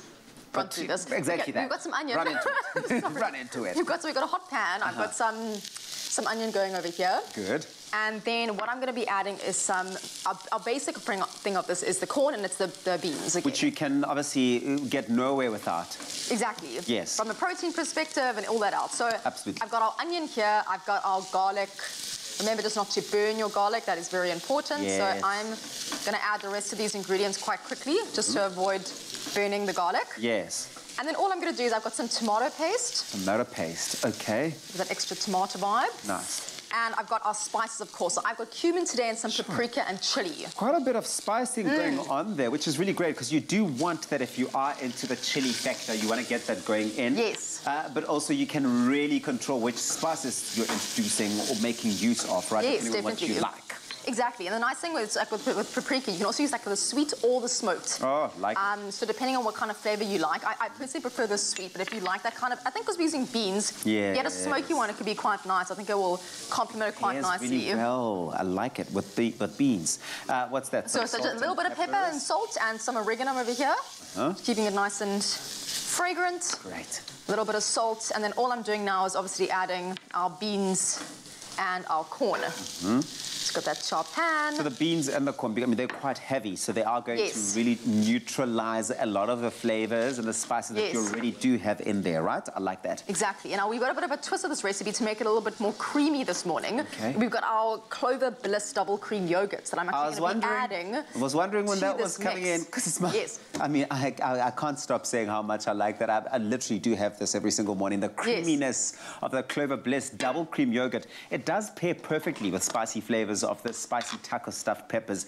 And Clover Bliss is not only great for those snacking moments, and I do have it for those snacking moments, but it's also versatile to use in indulgent savory recipes, such as the one we're making this morning. It's got that creamy, indulgent taste coming through. It's perfectly fitting for this specific recipe. And you could add, you know, as much of it as you want, really. Yes, of course. I mean, we're just doing it just to make that nice little extra creamy flavor. And obviously, we're going to just allow this just kind of to cook through, that our corn and our beans are cooked a little bit softer. Look at you, Gabby. You are just zooting through this recipe. Oh, I love it. And then what we have here is we've got some halved bell peppers. Okay, cool. And this is obviously what our creamy mix looks like afterwards. It looks so good. And it's not it does look simple. rich, eh? No, not super rich. I mean, I always kind of think of it almost like a curry vibe. So all I'm going to be doing now is stuffing our peppers. Great. And then I'm going to be topping off with a little bit of cheese. And then you pop this into the oven for about 20-25 minutes. Yes. So okay, so that's stuffed in now. You got the cheese going in there for the extra creaminess and richness. Oh, cheese. Can never go wrong without with some cheese. Yes. And this is what it's like. You get this in the oven for how long? For about 25 minutes. Let your peppers cook through. Okay. And then the nice thing is you can either serve it as is or with some extra fresh coriander, some guacamole, tomato, proper Mexican vibes. I love it. Look at what it looks like when it's all done. It looks so good. It's very, very inviting. Listen, if you want to get your hands on the recipe, we've made this super easy for you. Go on our website, expressoshow.com. The ingredients are all there, as well as every single step involved in bringing it all together. I can't wait to dig in and getting into this. Thank you so much. It's a pleasure. I love your work. So we have achieved the ultimate simulcast this morning. We are live on 5FM and we are live on SABC3, and I'm stood next to two superb radio jocks. It's been really interesting talking over each other this whole morning. I know I've got a very loud, obnoxious voice, so I'm sure your poor producer has really battled, but it's been an absolute joy having Dan and the team here, and on such a mission. I feel like we are fighting for something special, my man. What is your mission? What do you want to achieve with this tour, bro? We just want to get the whole nation vaccinated. It's so 100%. Simple. It's so straightforward. There is no shortfall of vaccines. There's no issue about getting enough vaccines to everybody. Carl's just keeping an eye on my radio show, which is blessed. Brother, just shout at me if I suddenly need to talk to South Africa on another medium. Yeah, but we're doing #VaxxedUp. We're just getting the whole nation vaccinated through song and through music and through joy and all of that incredible energy that we've missed so much pre-pandemic from festivals and nightclubs and concerts. All of the best DJs, we're bringing them to vaccination sites so that there's no excuse not to get vaccinated. We're going to be there with the entertainment, and we're going to get this country on a right track out of this pandemic. Where's your next stop? So, CTICC tomorrow morning, 6 to 9. Stephanie B is going to be in Kabeja with the Kababes from 9 until 12. Zanele Potsalwa is going to be 12 to 3. I know, Holly actually came up with that. Because we were like, okay, it was PE, but now we need a name for people from there. The Kababes, I think that's a vibe. And it gets everyone to practice that click, so we're getting there. And then 5 Drive is going to be in Gauteng at Gallagher Estate from 3 to 6. And then from after tomorrow, every Friday, best DJs in the nation, different city every single Friday as we get the nation vaxxed. Far more importantly, I understand you support a particular football team. This is unprecedented. This doesn't happen, eh? This never happens. I mean, there are supporters clubs for every other team. Yeah. Carl, I found him, man. Okay, well, I do believe that you guys actually connect. When you're on top of the log, then suddenly you two kind of come together, so it makes sense. So I understand that this is a Spurs of the moment occasion. So I'll let you guys have your thing. Go for it. Go for it. I would just like to say that it's never been better to be a Spurs fan. We're top of the league. We haven't conceded a goal. We're the only team that's won all their games. Arsenal is propping up the table like this in a relegation battle. It's a foundation. Are they even? I think they're lying down. Yeah. And the table is just on fetal top position. I don't think the hands are even involved there. And it's amazing how expensive it's been for them to sit at the bottom of the table. £130 million later, it's not a bargain deal, guys. You guys can keep on going. I'm going to just say, if you're an Arsenal supporter, that we love you. We want to hug you so much. And I know you guys are giving them a spank on their Aubameyang at the moment, but it's okay because I know it's a tough time. But, you know, top of the log. Spurs, I think you should be very, very proud. I watched the play. The play is amazing. Sonaldo is looking so good. But if history has taught us anything, just enjoy it while it lasts. I think that is it's like dating a model that's taken a vow of chastity, being a Spurs supporter. It always looks really good on paper, but I don't think it looks that good on paper most of the time, to be honest. There's that great phrase, Tottenham Hotspur will always let you down. And it's the hope that kills you, so we're there. I think I have it on a keyring, but we are still there. We are die-hard fans and we love it. I'm so glad I met you. You can come back anytime, man. You can come back anytime. So have we established, Carl, out of this radio lot, as a man who's made the leap across, who is the best suited for TV? Who's got the face? Out of the team? Holly Zondo, sure. Well, I mean, Holly said that I look good this morning. The first thing she said was, "You look so good." I was like, she knows. She knows, man. Hello, Holly. I see you. I see you. And then Marley, in terms of TV chef, 100% perfect. Yeah.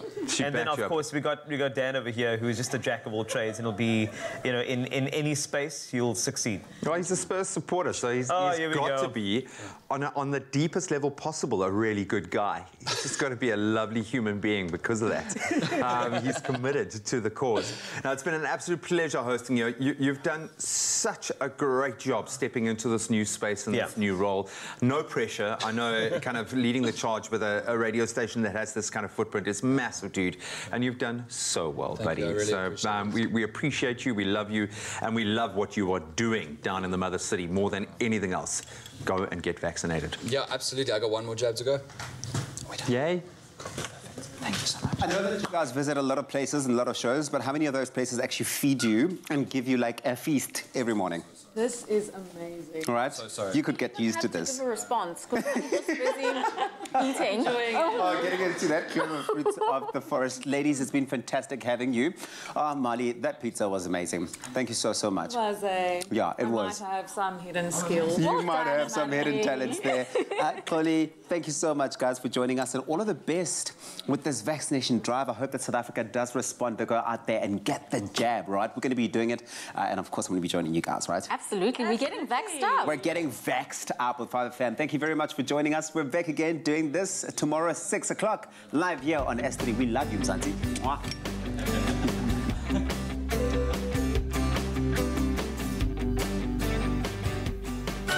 Here's to baking the winter blues away and trying new adventurous recipes to put the spring back in your step.